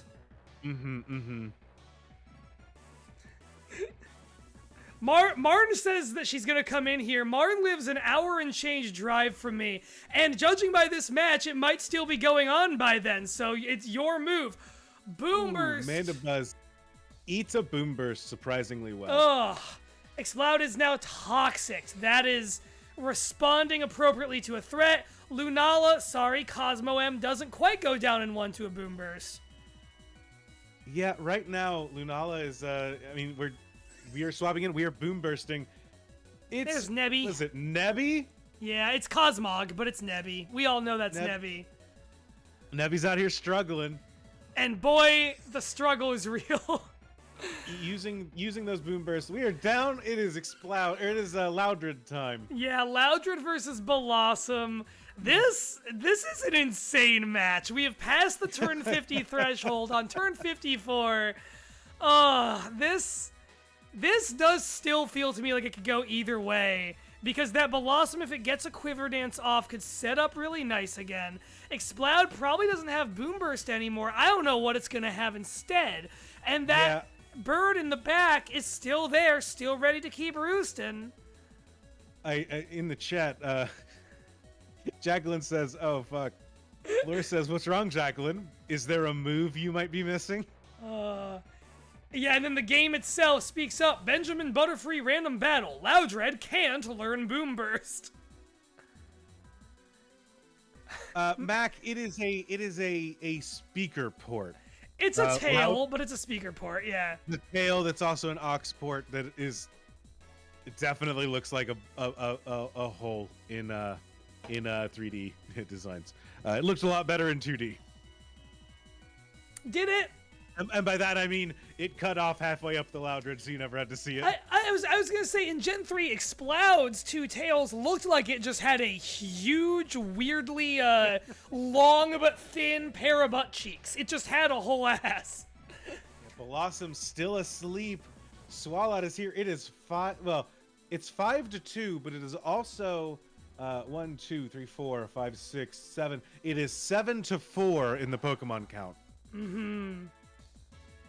Sludge Bomb. Yeah, thank you for remembering that. Blossom deals a lot of damage. Mm-hmm. Now, interesting note here: when Blossom goes down, it will become a Gloom, which then is a psychic type, so or a poison type. So it will resist Swalot's poison moves, and it will be immune to any kind of toxic or any kind of poisoning status moves.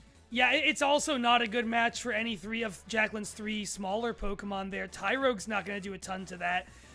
Tortuga is going to be, an open target against that. Baltoy also going to be an open target to that. Yeah, absolutely.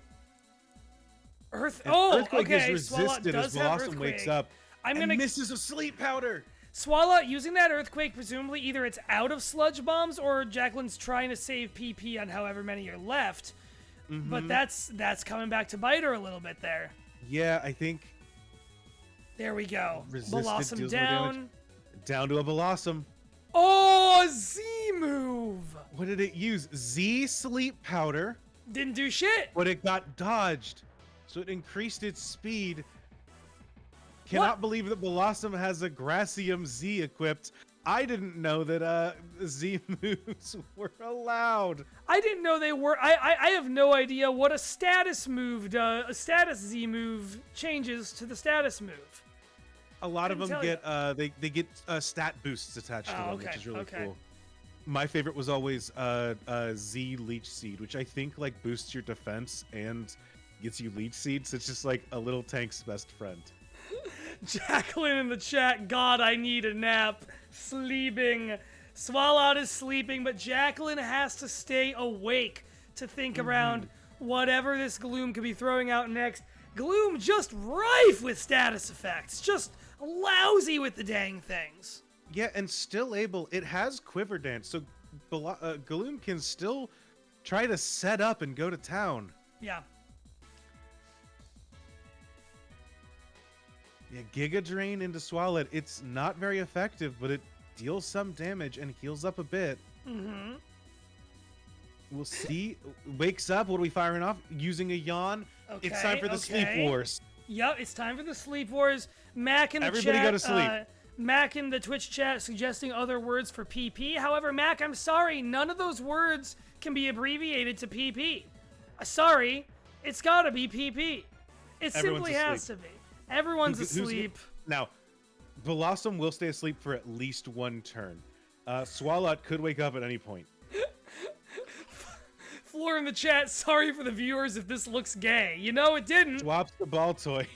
But, sure. We're all sleeping together. Yeah, so Claydol has a great opening fire off here. Psychics. Not doing a ton of damage, but still, it's the opening that she has. Mm-hmm. Blossom sleeps again. A Psychic comes out, doesn't quite get the kill. One more. Whoa, Wakes waking up. Strength sap. Heals back up to 51%. Stealth Rock now? I have to wonder why a Stealth Rock now? You know, who could say? But we are, Claydol is here. Desperate to take out this Blossom. So many things seem like they can almost get the job done. But this will make it tough for the Mandibuzz to switch back in. That's true, and that is the one key that Jacqueline needs. Mm-hmm. So it truly has come down at this point.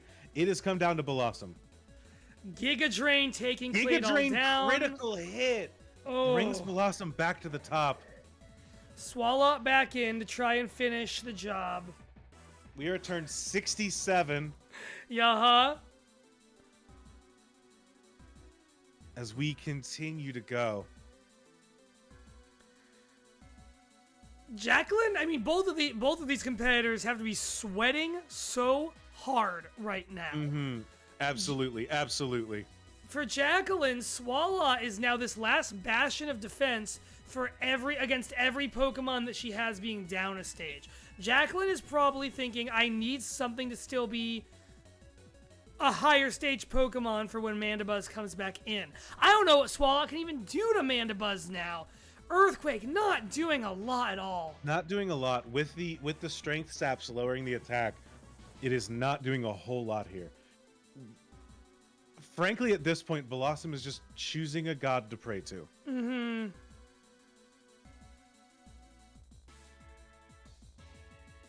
Yeah, I don't know what Loudred has in the back. It really does feel like Hitmonlee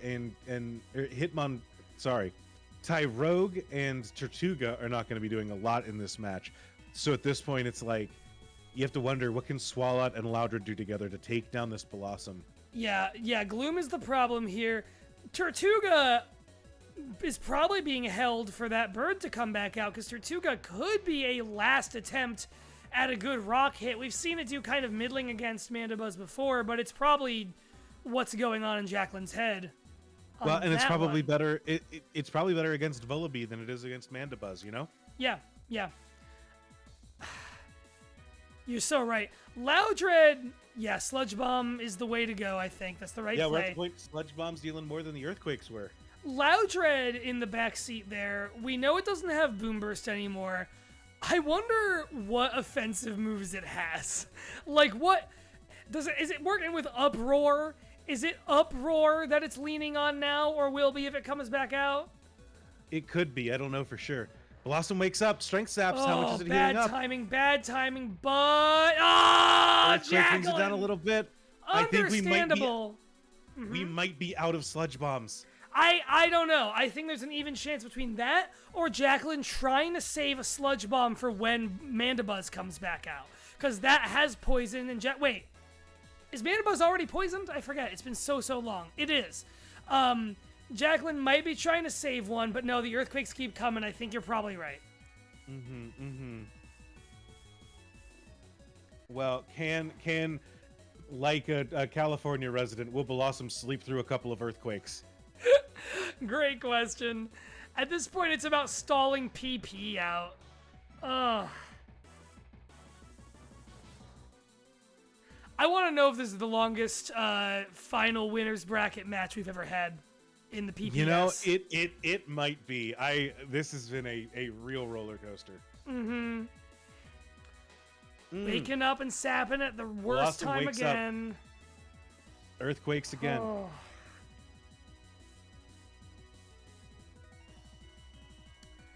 Claudia making a reasonable assertion. It may be the longest match period.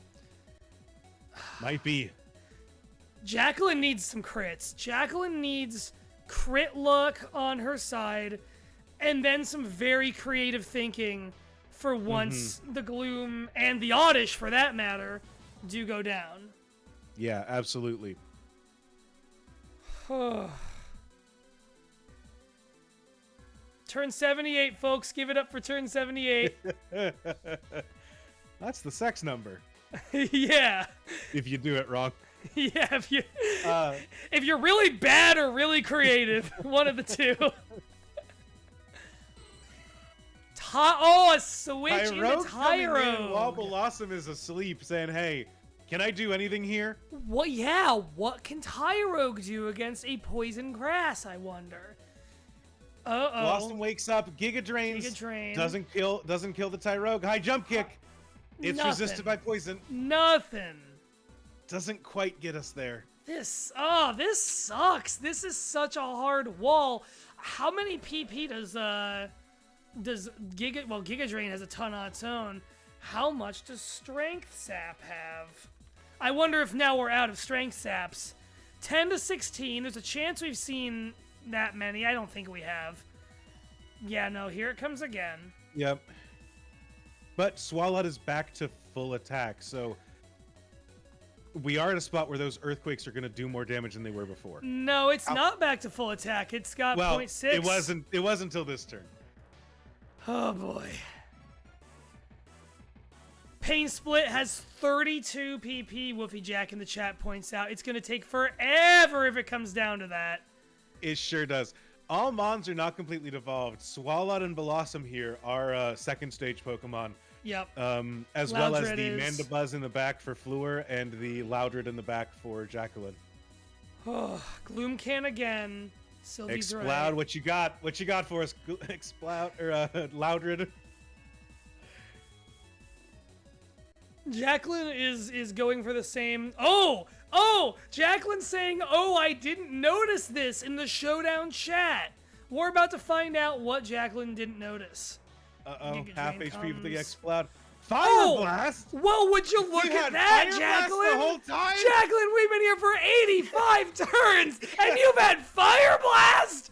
Come on! About 17 turns ago, I said, I wonder what attacking moves it has. Loudred's asleep. Oh, what a Christ. Oh, boy. Swalot coming back in on the sleep. Swalot, what you got for us? Strength Sap, healing up to full. Oh my god. You've got to switch into Loudred and try and wait out the sleep, I feel like. But now you've swapped out, and that's going to be way harder to do. There's so many different things at play, because there's the option of saying I'm going to swap out so that I'm not at full health anymore, so that my earthquakes can hit for more. There's also the option of saying I'm going to stay in and try to get with Exploud. Exploud's a little tough because it is Fire Blast is not the most accurate move, so there is a chance that you wake up and miss, and if you do that, then you just die. So that's where we are. Fire Blast comes out into the Blossom. Oh, come on! Stays asleep though. Can Exploud get in? It wakes up, Giga Drains, heals back a bit. Does the Fire Blast hit? It does. Whoa, yes! Blossom is down. We are now just an Oddish. We are just an Oddish now. Oh my god. That last Fire Blast, Exploud hopefully outspeeds this plant. Okay, swapping back out to Swalot. Fair enough. Avoid the Giga Drain. As an Oddish, it still has Giga Drain. Yeah, this is. We have Giga Drain. We've got Strength Sap. At this point, you do have to wonder with Swalot, how much does Earthquake do now? Because Blossom, Gloom, and Oddish, not the tankiest Pokemon, but they're taking neutral damage off of a non-stab move. So I'm curious how much it'll do here now that we don't have the Sludge Bomb anymore.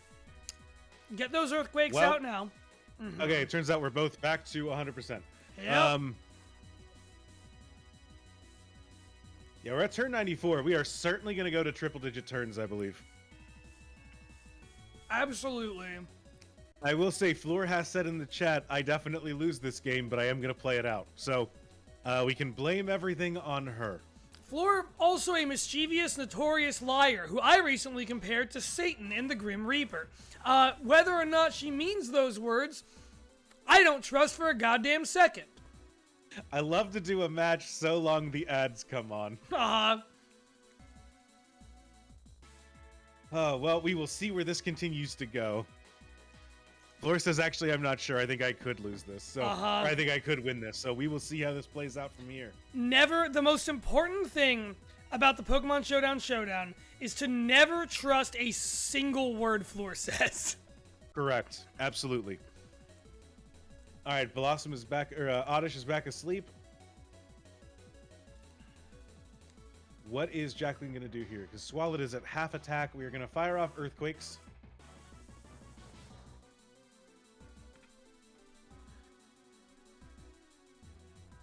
Say how this goes. We're just going to continue firing off Earthquakes, or are we going to try to change something else? This is, we're on turn 97. We certainly are. This helps me in the chat from Jacqueline. The chat is rooting for Jacqueline. I'm seeing some Jacquelines. Floor playing the heal, but you know, an efficient, powerful heal is powerful for a reason.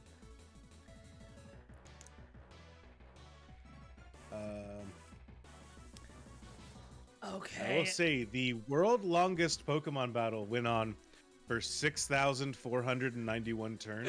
So, okay. We might get there. Who could say? There's a chance. There's always a chance. Hey, you know, Pokemon, especially in formats like this, is a special game because it really shows you something new every time. Something like this Oddish is walling and stalling the entire game from ending single-handedly.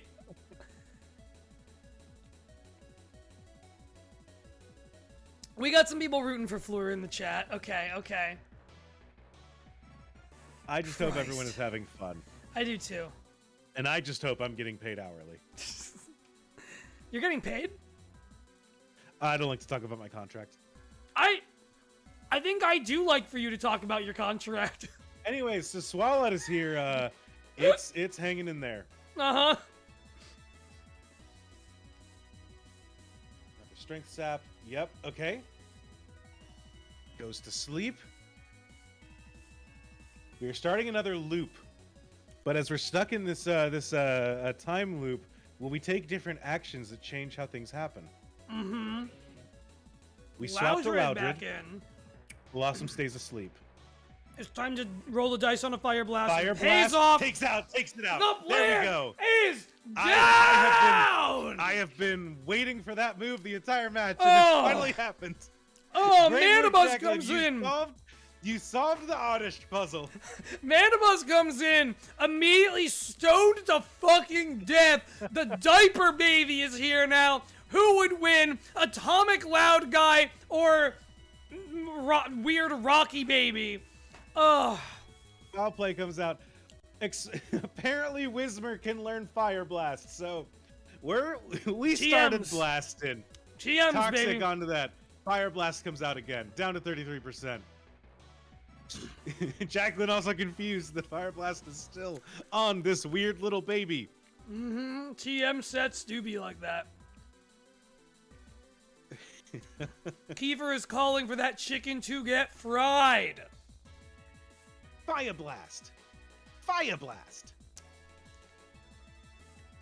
I started blasting. Reblog if Fire Blast is your friend.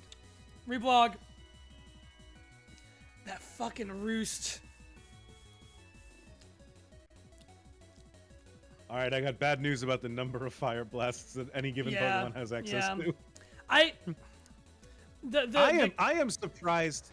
I am very surprised that I'm very surprised that I believe every single one of these Fire Blasts hit. Yeah, every single one is hit. Struggle now coming out. We're struggling. I think the strategy now is just let Whismer go down. Makes sense, honestly, at that point. The play now Rest seems in like it's got to peace, be to. Wismer. The play now seems like it has to be to get Swalot back out there and put this thing to sleep if possible. I would believe so. Ugh. Foul play. There's that yawn. I respect Jacqueline wanting to leave Loudred into Whismer, just stay in until the end. You know, that's that Pokemon did a lot of work. This I think round. it might have been the right. I think it was the right call too. Now the real question is, did we expect there to be a roost into the earthquake? Are we gonna play that mind game? Oh, Jacqueline's gamble now is like, oh, this sucks because Jacqueline's only offensive move on Swalot is Earthquake, which isn't gonna hit Mandibuzz. So Right. now it's swap into something else. Mandibuzz stays asleep. Caracasa takes the toxic damage. Tortuga rather. And we just hope the hit hits before this thing wakes up. I believe so. And the thing is, we're using. Well, I believe that Caracas is out here using Stone Edge. The thing with Stone Edge is that it has the same chance to hit as Fire Blast, I think. But the problem is that Fire Blast always hits and Stone Edge always misses. Yeah. It's in the code somewhere.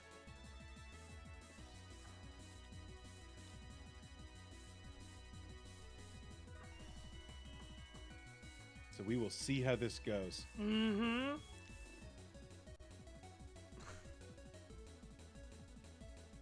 Mandibuzz stays asleep. The Stone Edge. It hits, it deals some great damage. I really thought we were getting a one-shot there. I was so excited. My heart began to race.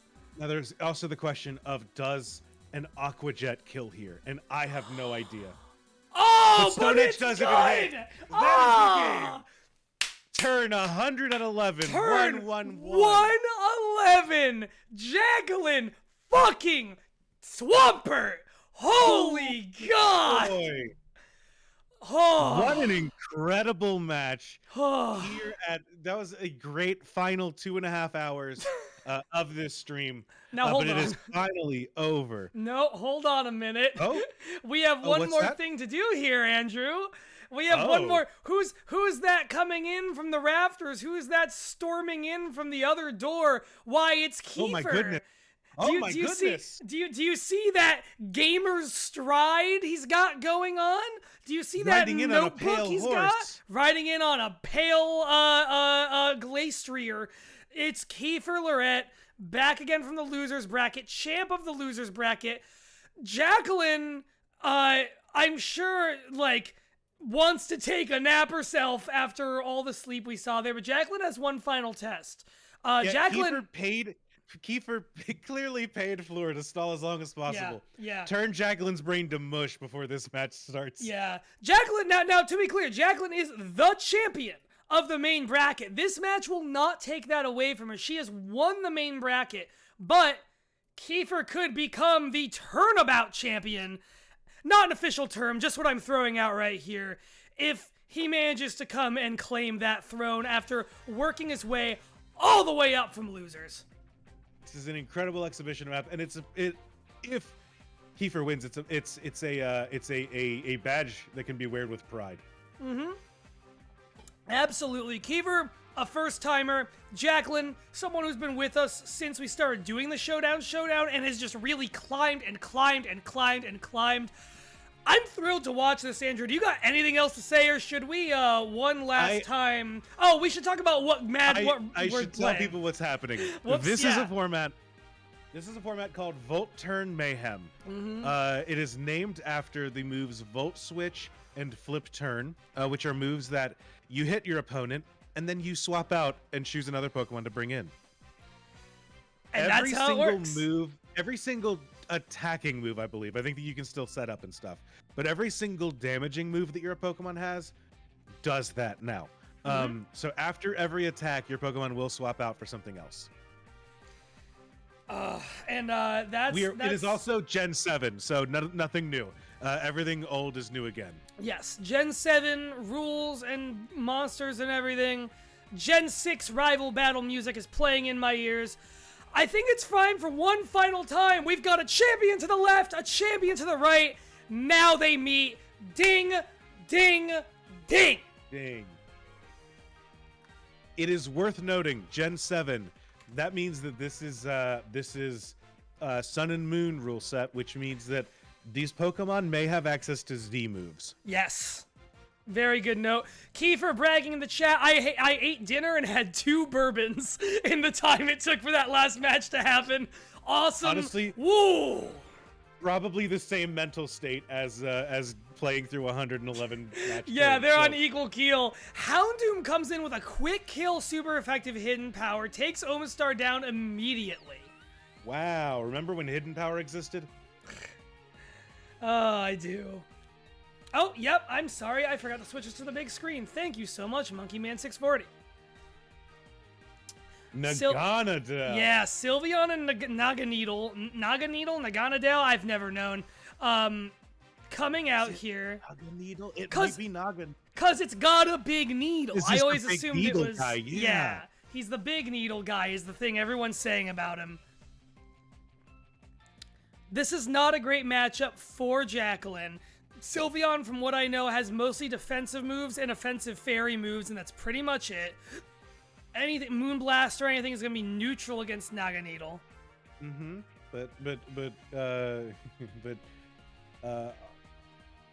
I just tried to think of ways to say this thing's name and just forgot how to talk for a second. Yeah, Naganadel is... It has access to these big poison moves that are going to deal super effective damage. Mm-hmm. Alt Dimension Beedrill, Seraph is very correct. Good Pokemon. One I don't know a ton about. Mm-hmm. It protected, but it looks like we're on turn 3, so I guess that after the protect, that Naganadel does not have to swap out.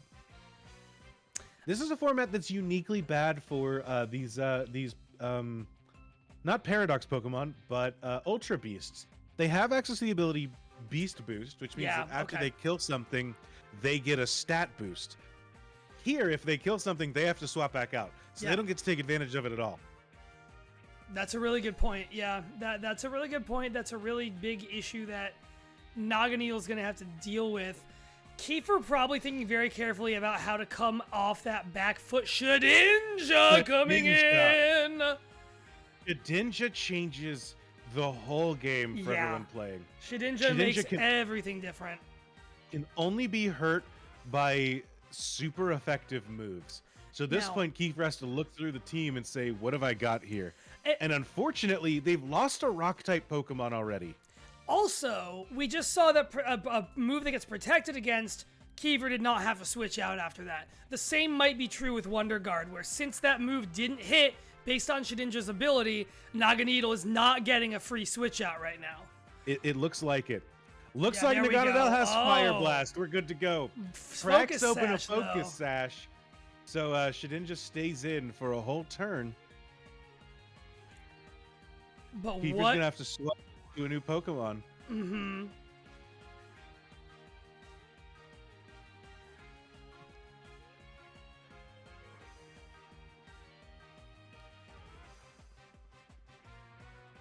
Both sides given some pretty tenacious stuff to work with here, at least with Naganadel on Kiefer's side, and pretty much everything that Jacqueline has so far, to be perfectly honest. It's interesting. So Viper coming out from Kiefer's side.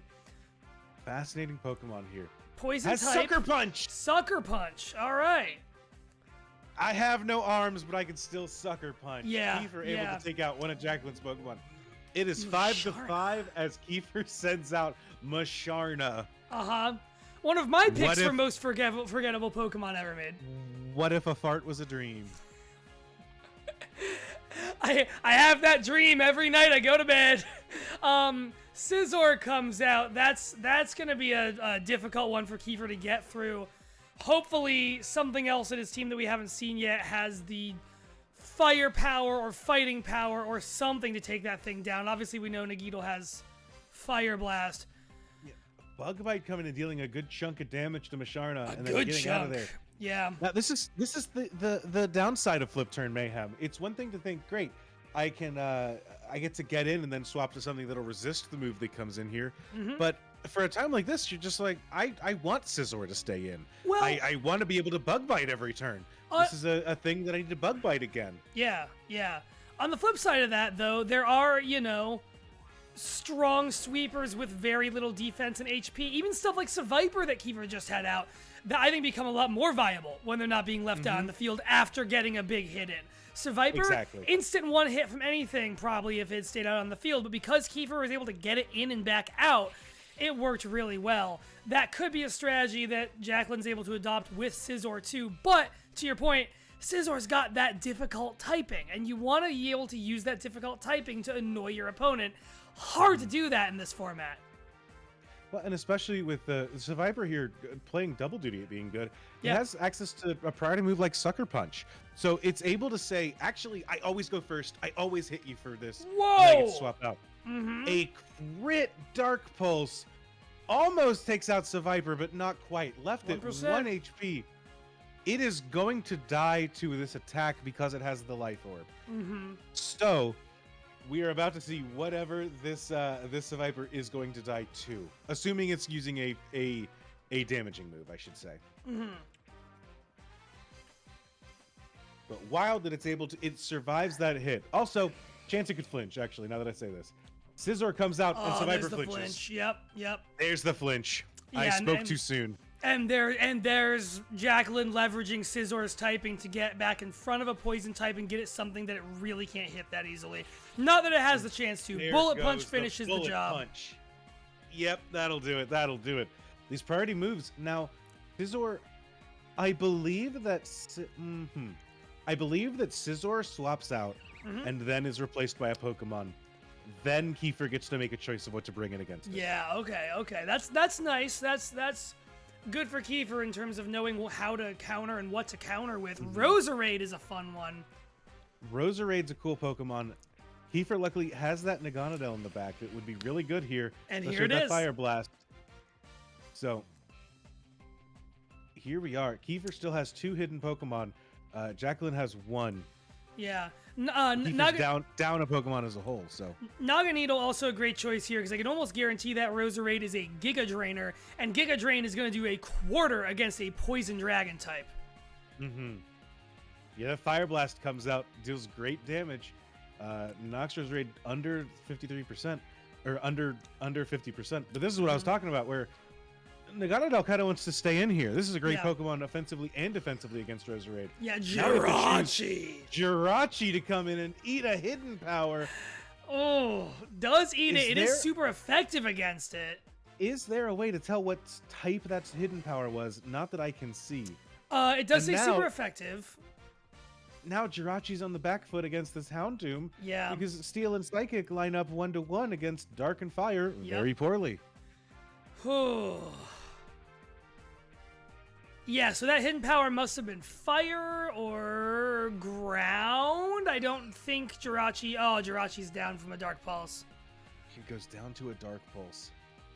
But again, with the first blood means that Jacqueline has to swap in and Kiefer gets to know what is coming in before making the choice of who stays in. Mm-hmm.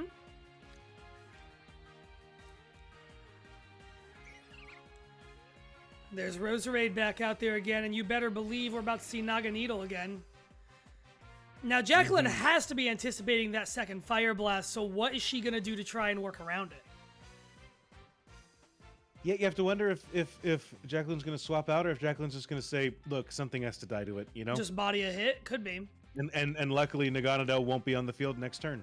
Mm-hmm. You get to an odd bit of chess where you have to decide what's going to swap out here. You know, The double what switch. stays in? Oh my Flash Fire god! into the Houndoom. That was a play! Are you kidding me? Oh, what a smart move there. A wonderful switch there. Yeah, Yeah. absolutely. Now, of course, Jacqueline has to keep Houndoom out. Oh, and Draco Meteor makes that Flash Fire play a little bit less than useful. Still a really good attempt. Yeah, another little thing about this format. Moves like Draco Meteor have a downside of your stats get lowered. Yeah. It doesn't matter if you swap out afterwards. Musharna's back out. Musharna doesn't seem to be doing a ton here. I kind of expected it to take that one hit it took earlier a little more gracefully. And it's got a pretty big threat here with Scizor. Swapping back into the dragon. Wow, that does a lot to it, That even is with a a lot neutral of hit. Damn. That is a Technician Life Orb boosted bullet punch. That So does now, an incredible amount of damage. does Kiefer have Fire Blast left? Probably. And so the question is, like, does he risk it and see if he's faster than the Scizor and give it a shot? Well, Scissor's going to swap out now. Is the problem? You're right. And bullet punch has priority. So this Scizor is a monster. It does take two of us to remember how this format works. We'll get there eventually. Yeah. All right, we're on turn 14, which means that there's only 97 turns to go in this match. We'll get there, fam. Don't you worry. The Protect coming in again against that Sludge Wave. Another Sludge Wave. Sylveon's bulky. That's the thing. Even a good super effective hit, Sylveon is an incredibly bulky Pokemon. Sharna comes in, eats a Psyshock, survives it. Interesting.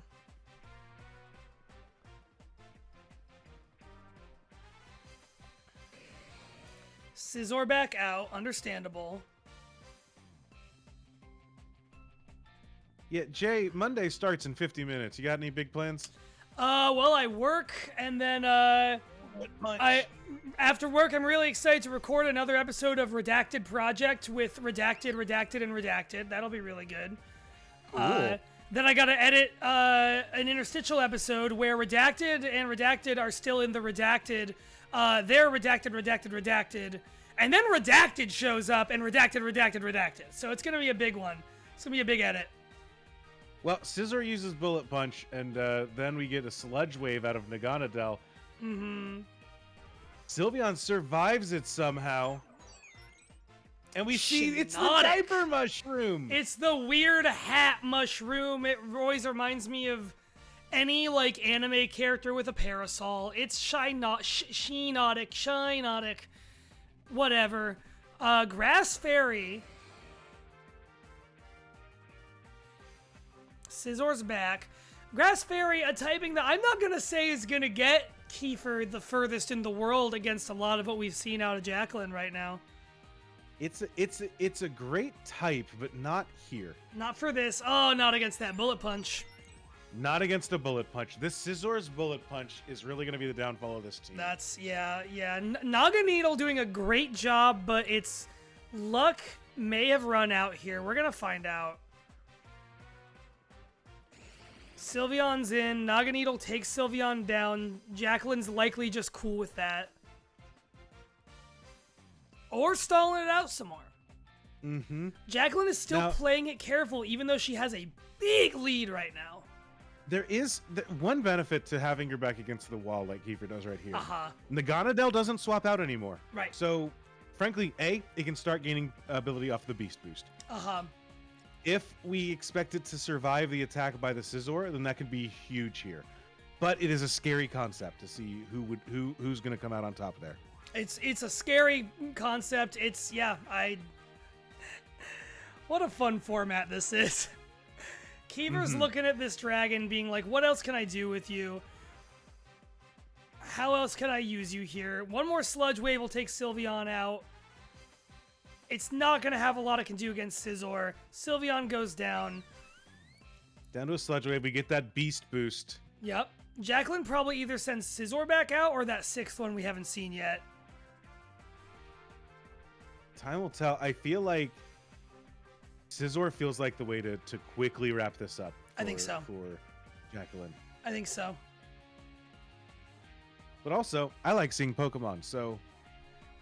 It's fun to look at Pokemon and say, there they are. Scizor comes back out. Presumably, we're going to see the Bullet Punch again. Is that going to win? Assume. And yes, it is. It will. Oh, it's going to pick up the KO. Those bullets pierce through Naga Needle's otherworldly flesh. And just like that, Andrew. exhibition match cleared. Jacqueline defends her title one more time. We have Jacqueline, our new champion, Kiefer, our new losers bracket champion. What a great goddamn weekend of Pokemon this has been. An incredible weekend of Pokemon. God. We've seen things that I never would have expected to see tonight.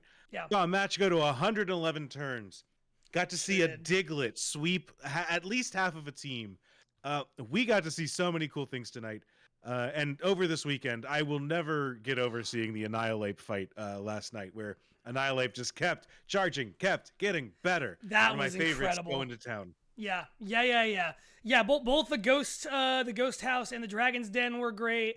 Randomized monotypes I always love to see. Like the Arceus is unexpectedly being 3 versus 3 was great. I'll also say, as you've probably noticed, viewers, we had more new faces in the showdown this year, which I was really excited to make happen. We all were. And it's been really fun this weekend to see people who haven't been in the showdown previously not only do really well, but like form rivalries and little storylines with each other. Like we've seen it all blossom with a bunch of new people. And God, congratulations, Jacqueline. Congratulations, Kiefer. You should be very proud of what you've done here. Thank you to all of our competitors. Thank you to everyone behind the scenes planning stuff. Thank you to Jay for helping come in and commentate when Riley couldn't tonight. Yeah. This has been an incredible weekend. So thank you all. And we will be back with more of the Showdown. Hopefully before the end of this year. We'll see what's coming down the pipe. There may be a little treat in store one day, but for now, thank you so much. Thank you to Marn and Floor and Paddington for like helping with all of the back end and getting everything going. Thank you to you and Riley for letting us throw you into the commentating booth once again. Thank you to everyone showing up. And with that, good night, gamers. Sleep powder. Good night.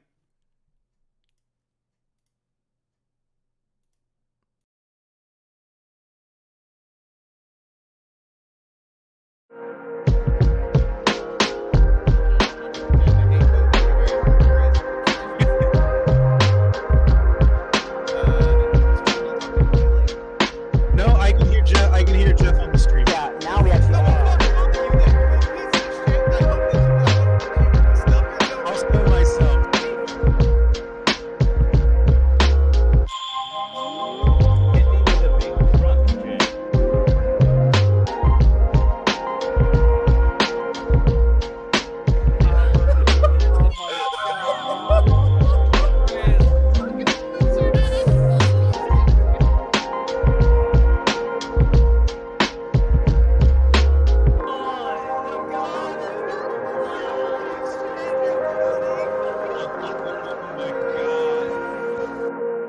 We have a minute left, and I already took melatonin. It'd be really funny if someone took 6,000, so I have to pound.